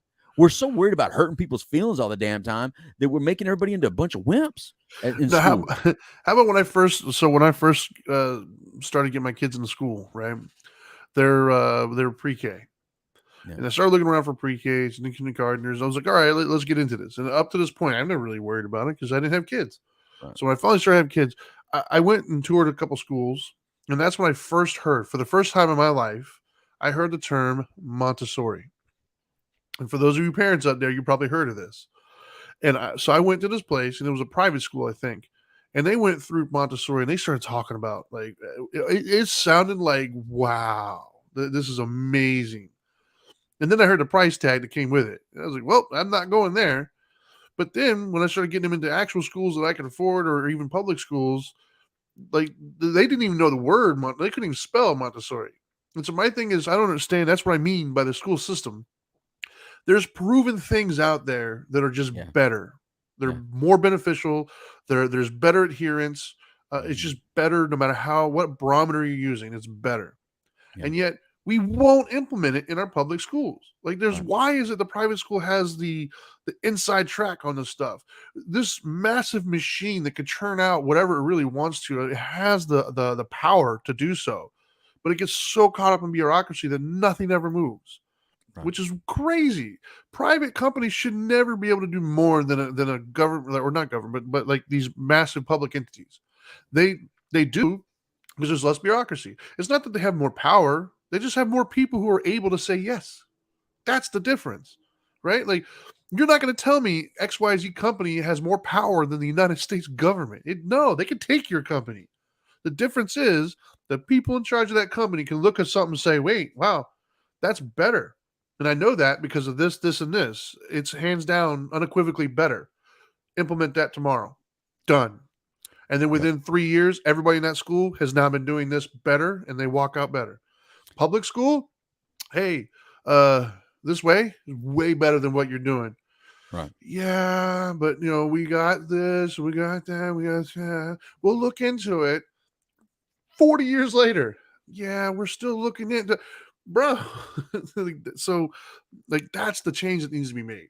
Right. And I don't care who does it or who would do it. They've got my vote. So if you're listening to this and you're trying to run, I don't care if Trump is listening. I don't care who it is. I don't care if you have the ability to get those kinds of things done and moving, you got my vote every single time. Because I really am, dude. I am so tired of the bullshit. I'm so tired of, like, nothing ever getting done and everything constantly being the same. And even the penal thing, I would agree with you in certain instances it's gotten better, but in many instances it's still just as backwards as it was 100 years ago. There's many instances in the courts, not as much policing. I think policing has made amazing strides. When you start getting to the court systems and how they work, there are a lot of them are still really backwards. Well, remember, I'm basing it on drug court system didn't exist the way it does. Yeah. Treatment didn't exist, treatment options and stuff like that. So there's definitely been some strides for sure. And they have people like me. They pay people like me to, look, dude, I speak once a year for all the undercover agents from around the country. I mean, sure, that was unheard of back in the day. You know what I mean? To listen to views like this. You know what I mean? So what I'm saying is that they have a lot more. They want to hear. No, I agree. They've made some strides, but there's still. I mean, you still have privatization that's happening. You still have the whole bail system where you committed a crime, and as long as you got money, you can get out that same day. But if you don't have any money, no matter, there's still a lot of things that are kind of sketchy. I'm not saying it's done. I'm just saying they've done more work. I'm just saying they've done more work than the school and the healthcare system. Sure. Because they're not run. See, the healthcare system is run by big pharma. All right. Yeah. So that whole healthcare system is run not only by big pharma, but the people that make all the devices. There's a lot of companies that make devices and all that stuff, and all the science that goes behind it runs science. You know what? I'm gonna add a topic here. I'm not gonna write it down, but I'm gonna do the and more since we're on this soapbox here. Why not? I think there was, wait, it was because you're definitely gonna take. No. There was one more thing in my head about this thing. The only thing government does better than any private, and you can correct me if I'm wrong, is war. The only thing government does better than any private, the only part of the world that I've seen where if government is in charge of it, it does it better than any private institution is war. We do that very, very well. When it comes to battle, nobody could beat the U.S. military at the end of the day. You know what I mean? The only argument I would say is Blackwater, but those are all usually trained soldiers. But even then, it's a small segment. So we do war better because we have the resources, we have the size. What I'm saying is, in that respect, if we want to go to any country and fight anyone for real, without all the social issues involved, we would demolish anybody in a second. The only thing that stops us from doing some of the things, those generals, I'm sure, go in there and says, let's bomb the shit out of them. And then somebody goes, can't do that. We can't do that, the general. And the general's like, shit, I do them. That's why I love watching them in Congress when they're all sitting there and they're all like, they got those faces. You know, everybody else stands up and claps every once in a while, and they never do. They just, because all they're thinking is like, if you would just let us bomb the shit out of them, we'd be done with this in 2 seconds. Sure. You know. So anyway, that's what we do better. Anyway, what's the other topic you want to bring up? So out of the 3 systems, I mean, each one of those systems could probably be a show in and of itself, but I'll stick with the medical one, right? So I do have some hope, and it has nothing to do with our politicians. It has to do with private companies. So the things that I have noticed, right? I don't know if you've even noticed this or not, but Mark Cuban has come out with a prescription company where he's actually giving prescriptions at like literally less than half of what the cost of that you get, even with insurance. Oftentimes it's even cheaper. And then Amazon has decided they're getting into the pharmacy business as well. And they're even looking into insurance. And I had a debate with somebody. This is what made me think of it when we were talking. Is I had a debate with somebody not too long ago where because of the rich person hatred, when they heard Amazon and Bezos was getting into that, they immediately were like, no, it was all doom and gloom and evil. I was like, hold up. It was like, my argument was, well, wait a minute. He can't do any worse than what the government's doing now. Like, his hands aren't tied. The thing I like, I mean, I'm not going to argue that Bezos is a great person. I don't know him.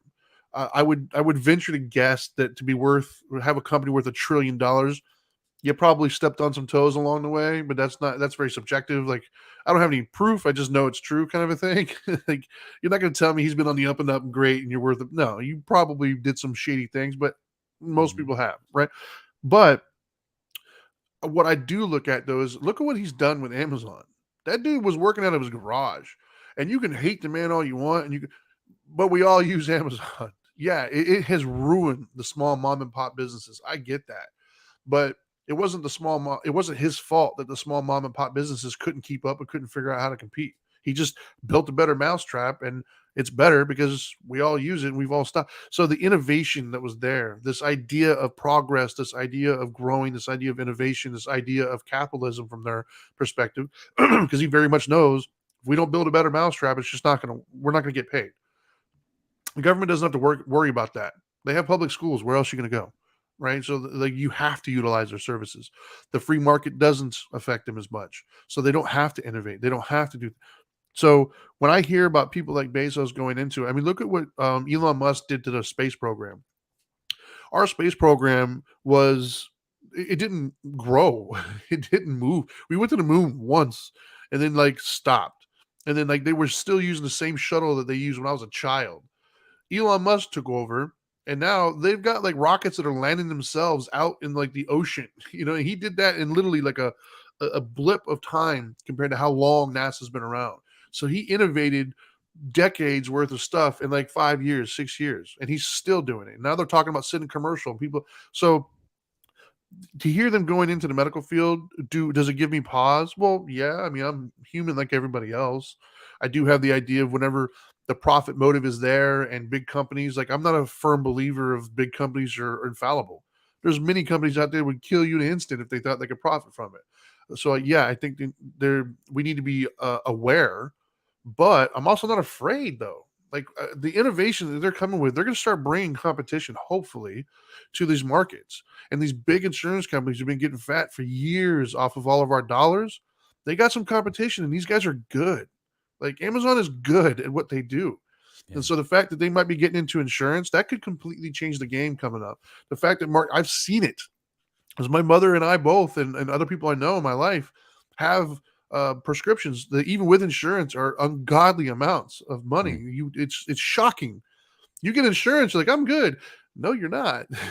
your medicine, yeah, it's going to cost you $500 this month. Right. That's your copay. Like what? You go to Mark Cuban's website, you type in whatever it is, and he hasn't have them all yet, but the ones that he does have, I looked at even with my insurance copay, it was less with no insurance through Right. him. He negotiated just better deals. It's the same medication you would get elsewhere. So my point is, I do think that we can fix it, and it's a shame that our government's not doing it. But I sincerely hope that these innovators do it because we really need it badly. And they're doing it in the healthcare field right now. They're trying. They're dipping their toes into it. I know that in the education field, there's been some things that have happened. I know like Khan Academy, things of that nature. They are rolling out stuff that are able to be utilized, but at least hopefully with the medical stuff, we can change something, man. I completely agree, man. I love it. I'm a big private entrepreneur believer. I love the fact that in higher education now you can get an entrepreneurial degree. That there's actual education Can in you really? how to. I didn't know that. Yeah, it's been Oh. going on for at least 5-10 years now, and I love the fact that there's entrepreneurs out there that help create that because they're the ones saying you really don't need any degree unless you're going to be a professional, like a doctor, a lawyer, or something that actually requires a certain type of training. You don't need a degree. You need to learn, some really good understanding of business, accounting, some basic accounting management. So, you need to know the legalities. You need to know how to work with other countries. If you're going to do some international stuff, you need to know the laws of this land so you don't get yourself in trouble. And so, learn how to do it. You need to learn how to invest. You need to learn how to be a leader. But, you could do that in other ways. You could do that by taking weekend courses, and you could do that by hiring someone differently to teach you. There's a lot of material out there, but in the healthcare field, we still have to figure out how to allow the pharmaceutical companies to make their billions of dollars. And I'll tell you why, because we do want the risk takers, the ones that invest in those companies, to make their money, because when they invest blindly into a product that they don't know is going to be good or not. And these products we need new vaccines, even though I don't want to take it. We need new medications, even though I don't want to fill them. We need new procedures invented and created, and all those things involve millions of dollars. I mean, so much money, because it takes the smartest of the smartest of the smartest people to actually do it, and it takes a sheer dedication. There's people that have dedicated their entire life to like one pill that we take for granted, but they dedicated 20 years of research and never saw their wife and kids, never left the laboratory, played with mice and monkeys all day, and came out with a pill. Who knows what the hell they did? But what I'm saying is we require that, and that's not free. And you can't get that from paying $5 for your meds. It's going to cost, $500, for some of these medications, or even thousands of dollars for some medications. However, how we reallocate that money and where that money comes from, I think that's where the genius is going to come into play. Because when these guys get into it, that's what they're going to see. Okay, how do I get that same practitioner, that same genius brain, and I put them somewhere to innovate and create, so and then get the product to market, still make money, still, satisfy my shareholders or satisfy me as the risk taker. How do I do all that? And I think that's the benefit.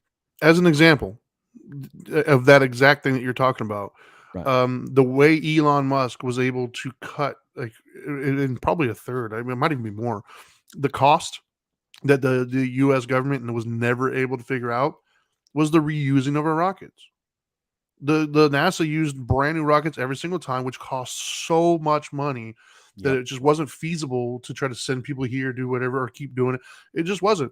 So Elon Musk was like, all right, well, where's our biggest cost? This stuff, the rockets. Wow. Can we reuse them? And then in NASA, they say, no, we can't. But in the private world, not yet. What do we got to do to, like, what do we have to do to make that happen? Like, right. They start searching for reasons. Don't tell me how it can't be done. Tell me what we need to do to make it happen. Right. And then that innovation starts. Then the smart ones in the room start like, okay, well, what if we did this? What if we did that? Right. Next thing you know, 5, 6, 7, 8, 9 years later, he's landing reusable rockets on a pad out in the middle of the ocean. Yes. Boom. And now he's talking about sending commercial people up to space and everything else. Why? Because it's profitable for him now. Because why? He doesn't have to build a new rocket every single time. That Yeah. kind of innovation never happened in how many years of our space program? That's right. Not to take anything away. I mean, our space program sent us to the moon. I get that, but they stopped at a certain point. Well, they followed orders. And listen, look, my dad is career military, my mother's career government, right? So who did they listen to? They weren't allowed to think outside the box for anything other than the orders they were given. And Right. as good people within government, they did exactly what their orders were given to do, right? Sure. That's what they do. But what was their education prior? Nothing. And so if you go to some of these schools where the generals come from, where we're all, are they really teaching you how to be this type of thinker, or are they just teaching you the order, structure, the art of war, Right. how to have a successful business of military? That's what they're teaching. They're not teaching entrepreneurial spirit or how to cut these costs and stuff, man. So those brains are necessary. You need to have a blend. You need to have a blend. And so they just need to work together. And I think that's why I like what you brought up as far as like the Elon Musks of the world and what do you call it? Jeff Bezos. Jeff Bezos of the world, the Cuban's. Zuckerbergs, Mark Cubans. We need these people. They're absolutely necessary to work with government to make government more efficient, because that's what government lacks: efficiency, Yes. cost effectiveness, customer satisfaction. Matter of fact, I'm going to give you one spot where we used to complain a lot. And you know what? You don't hear complaints about the DMV like you used to. No. Why don't you hear complaints today? Because Technology. They changed, bro. They're so much nicer. That is one of the most pleasant, easy experiences that you have in your life now is the DMV. And that used to be a running joke my entire childhood about how rude they were and how horrible that experience was. They fixed it, which even says the court system. Well, the courthouse, right? I used to work. One of my jobs early on in my working career was I worked at the courthouse, at the clerk of the courts. I was a guy in traffic, and you said that, and it immediately made me think. We used to have so many pissed off and angry people because looking back on it, it was the most inefficient way of doing things. We would literally have it was like 8 windows, and in these 8 windows, each window kind of stood for something. And you would show up and you would just stand in the line for the window that you thought it was. Was it very clearly marked which window was which? No. Were we able to do different things in our other windows? No. So somebody would come in and be there for 2, 3, 4 hours because we'd have to go look up everything by hand or whatever. They would stand in our line for 3 hours. And when they get to my window, I would tell them, you're in the wrong line. And then they'd have to go to the other line. And it was just it was a clusterfuck, man. It was horrible. And then I quit, did whatever, it wasn't it wasn't for me.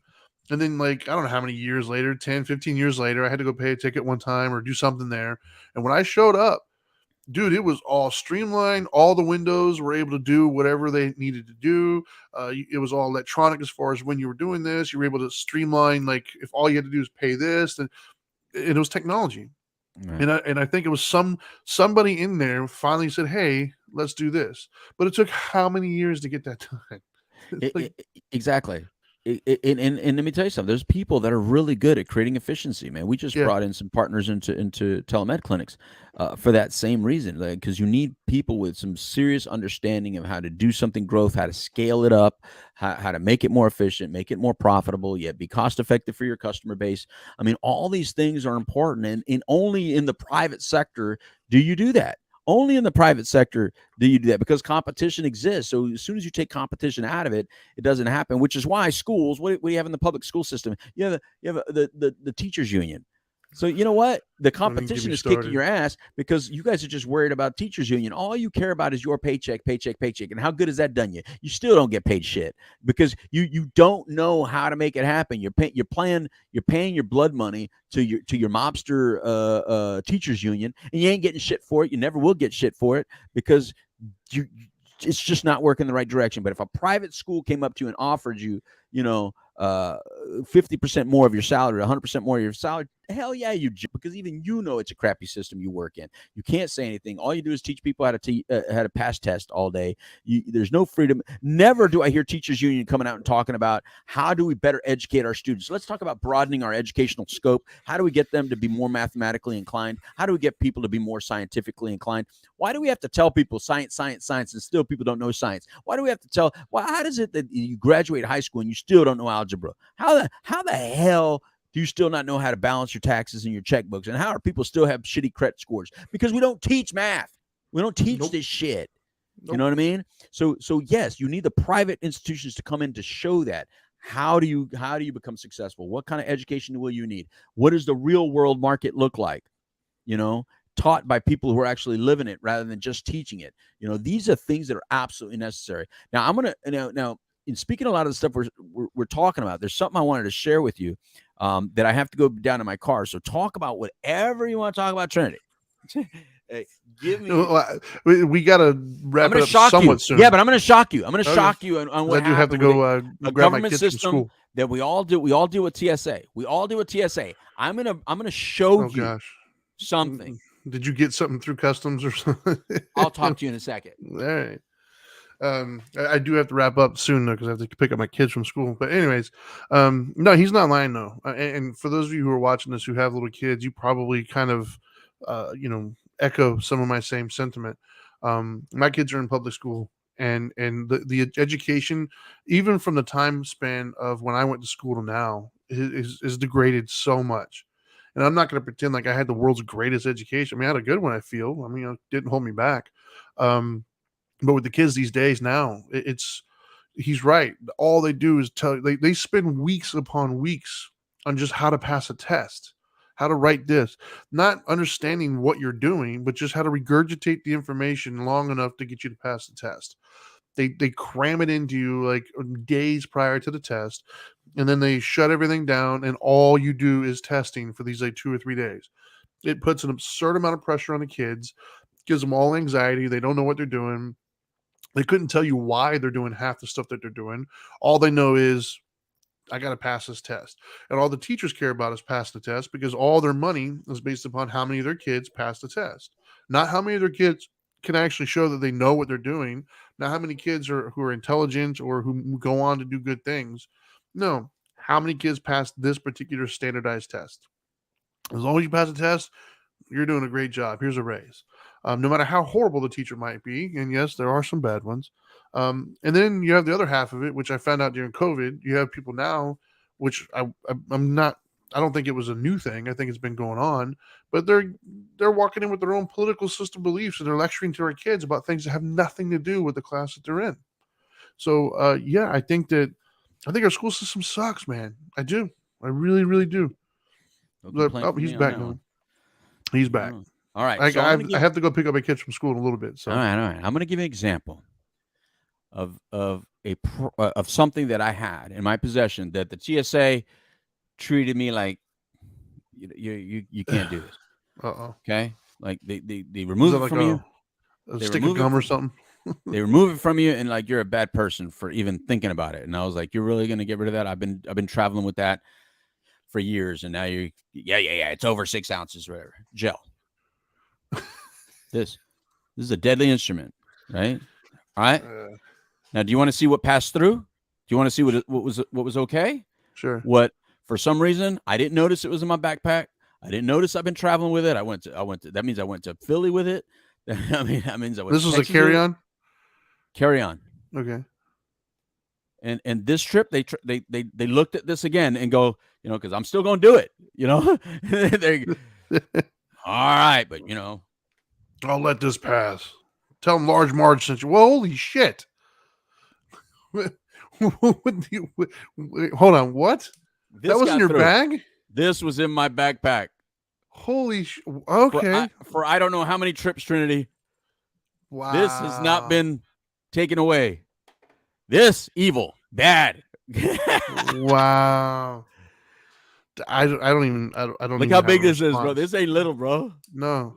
This is my favorite. This is my favorite one, man. This is the one I use for like when this is like one of those Bear Grylls ones.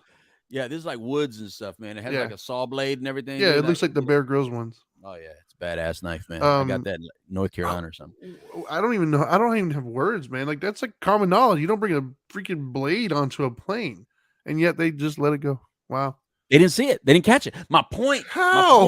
My point. That's my point. That's my point. That's my point.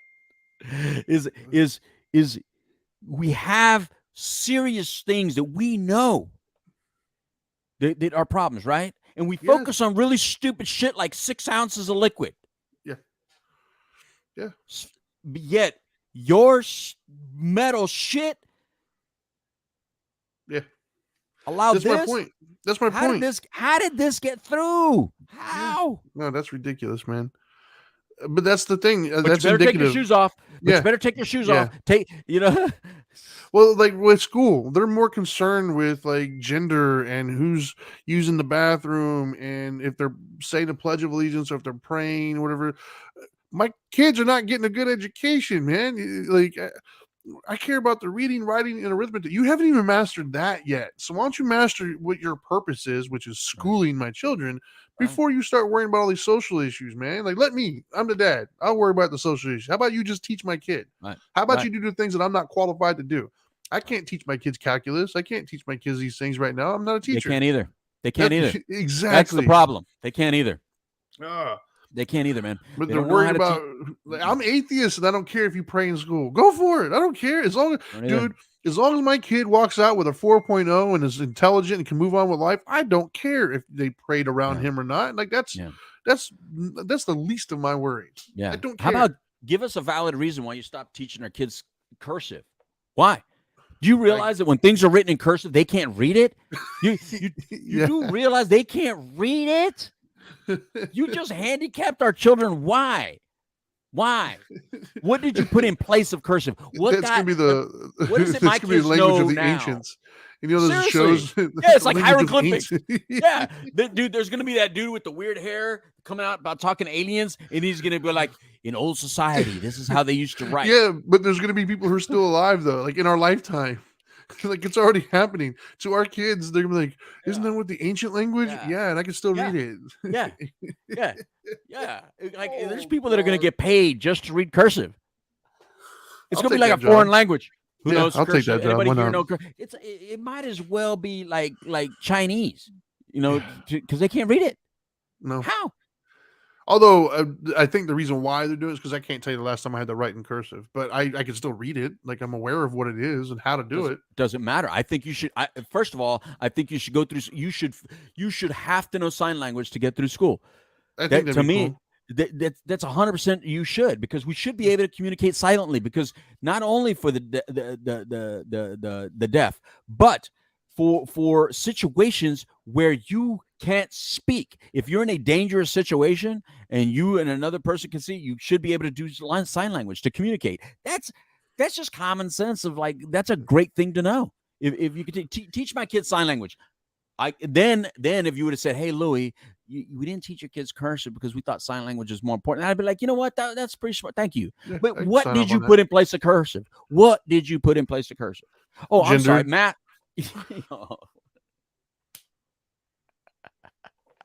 I'm telling you, I caught one of my kids' teachers. What was it? 2 years ago, during the COVID crap.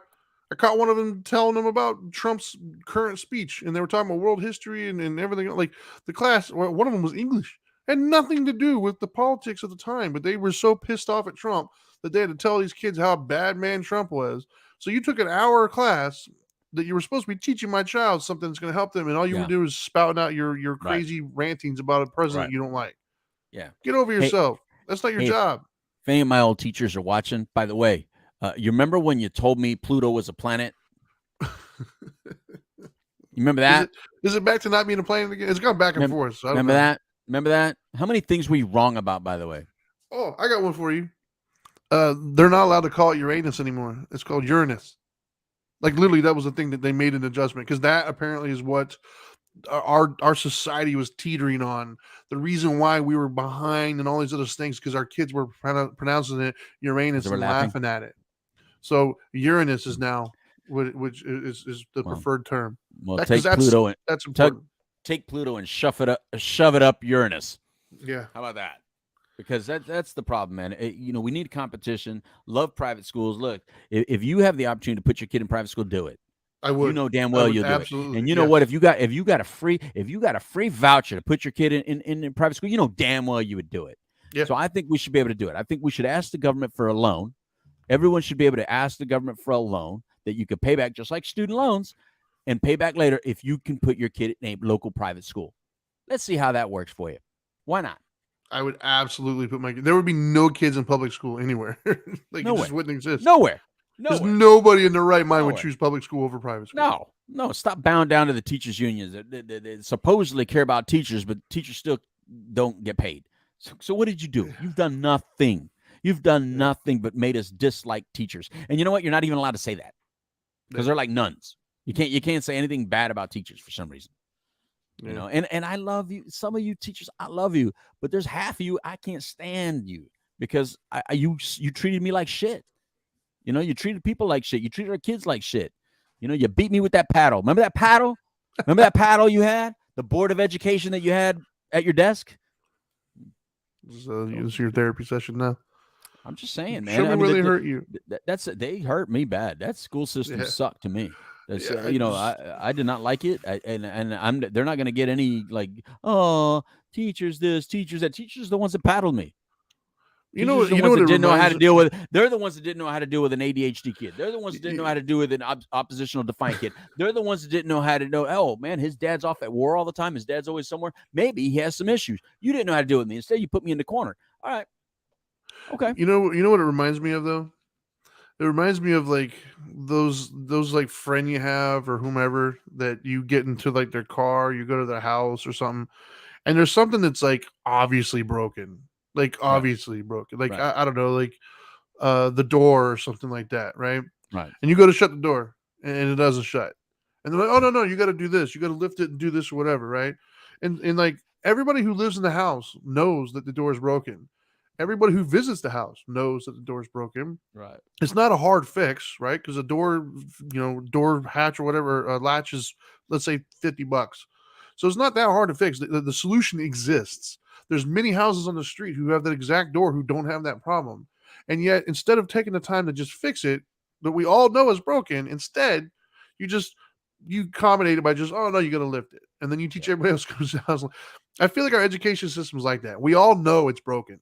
Solutions do exist. Private schools have figured out something because there are people being really highly educated in this country. Very well. It does exist.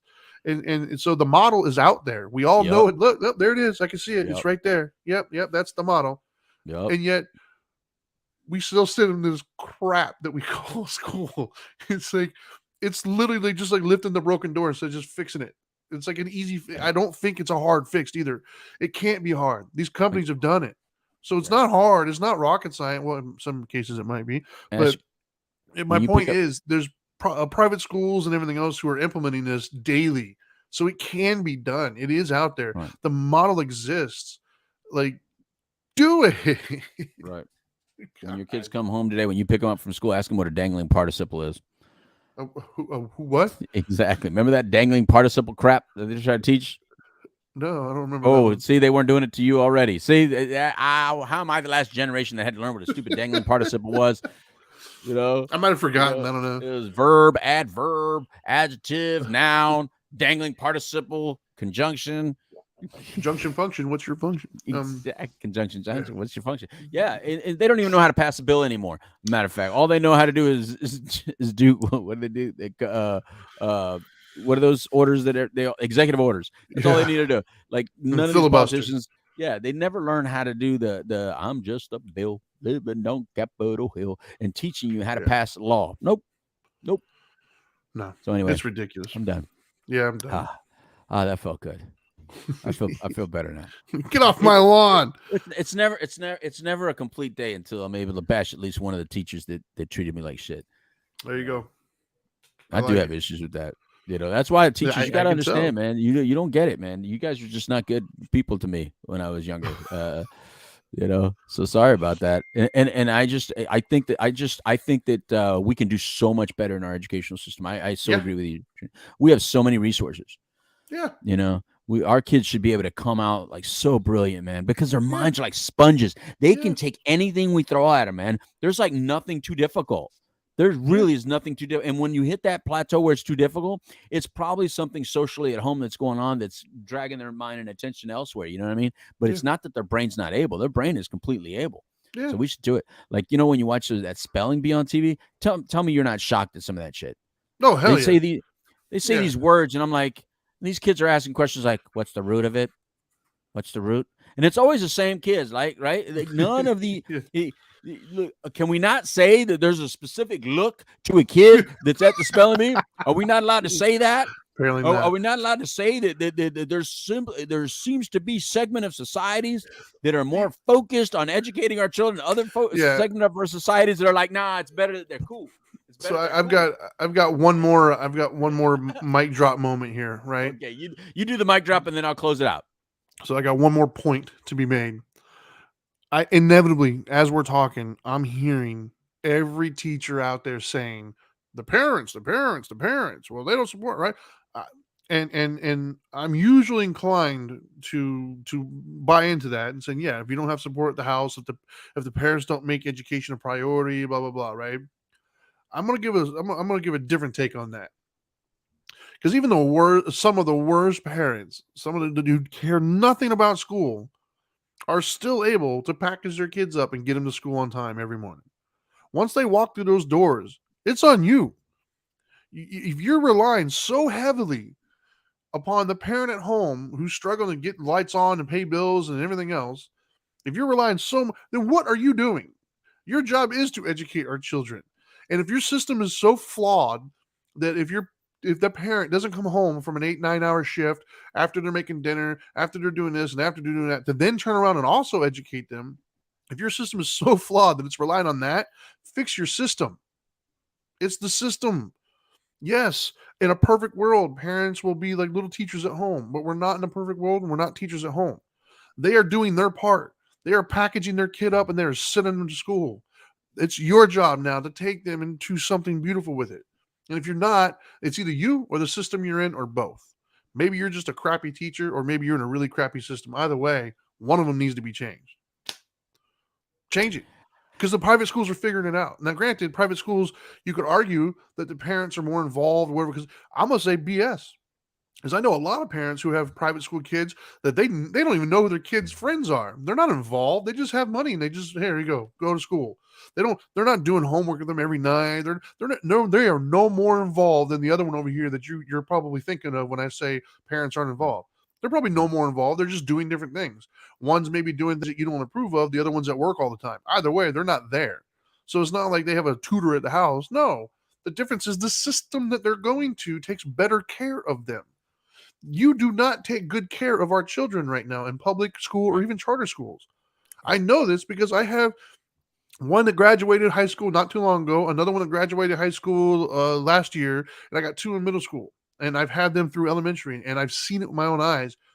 You do not take good care of our children. You do not. And if that's your definition of good, then we need to burn it all down and start over, because it is horrible. Absolutely horrible. The education that they get sucks. The way you guys communicate, the way your system is set up is horrible. It is not good in any way, shape, or form. At best, it's passable. And that's not good enough for me. That's lifting the door up to shut it as opposed to just fixing the door. And you're complaining about, well, the other doors. No, it's just fix the door.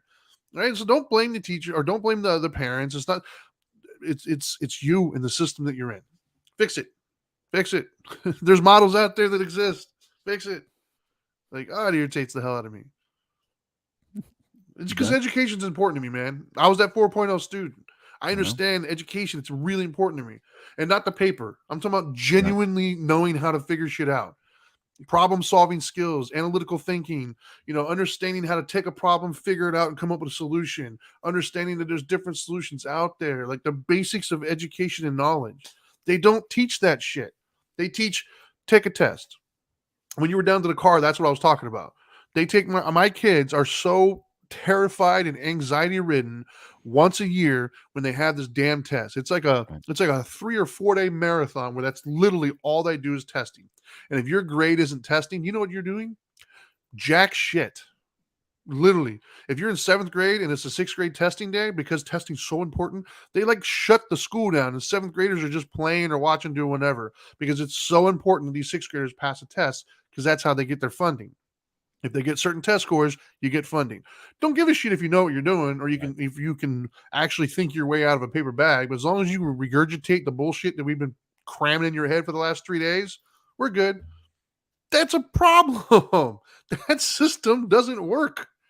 Like they don't. All they do is they get so stressed and so anxiety ridden, so terrified that they're not going to do it. You're dramming this stuff in their head, and they regurgitate and puke it up onto the thing for 2 days, and then you're done. And then these horrible teachers think that they're done too. Well, I did my job. You passed the test. For the rest of the year, I'm just going to coast. Here, color this. Yep. No, teach, man. Like, it's freaking annoying. And I got to go pick them up from school. And I'll let you finish that with one little period on the back of your mic drop. And it's, how do the private schools get their funding? They get it by kids going to college.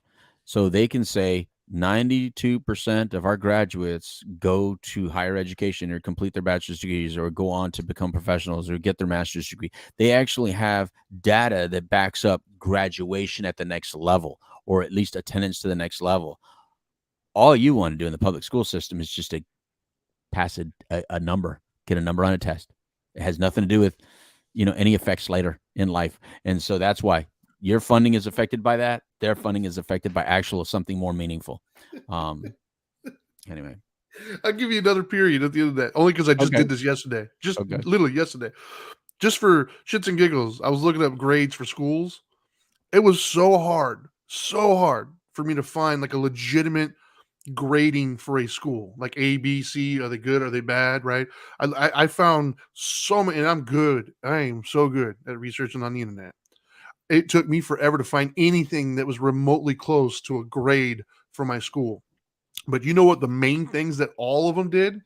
What? The main way that they graded the school to tell me if it was a good school or not. And I am not making this up. What? Diversity. How many black kids, how many white kids, how many Spanish kids? Not what the grades were, not how many passed, not how many did. Nope. This is a really good. This is an A+ school. Why is it an A+ school? I'm thinking, all right, they're going on to graduate here. They're getting the A's. No. This is a really good school because our diversity is really like. Are you fucking kidding me, man? That was the way they graded it. That was the easiest thing for me to find was the diversity grades of schools. Still can't tell you what I looked literally all day yesterday, and I cannot tell you my school or the schools that I have access to that aren't private, what their test rate is, what the rate of them going on and doing great things, and I cannot tell you. But I can tell you the percentages of black, white, and Spanish in my kids' school, though. I can tell you that. Yeah. Probably the most diverse continent on the planet. Continent. And yet, these are the issues we face. Thank you, Trinity Phillips, the Dharma guy. I am the Dope Doctor. This has been We the Middle. We're neither Crips nor Bloods. We offend you both equally and love you both equally. Hopefully you hate us both equally and support us both equally. Anyway, that's it. The next show we'll do is, you know what? It'll be I go to Jacksonville. Hey, man, I go to Jacksonville tomorrow. I get to watch Pittsburgh Steelers tomorrow, brother. Speaking of sports. Nice.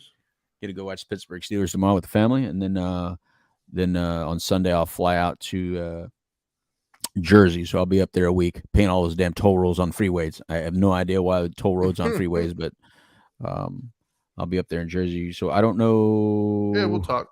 We'll talk. See what we're doing about Dharma Time. We'll get Dharma Time in there somewhere, and then I'll see you here next Friday. But that's it from Trinity and myself. Adios, amigos. It's time for a taco. Goodbye.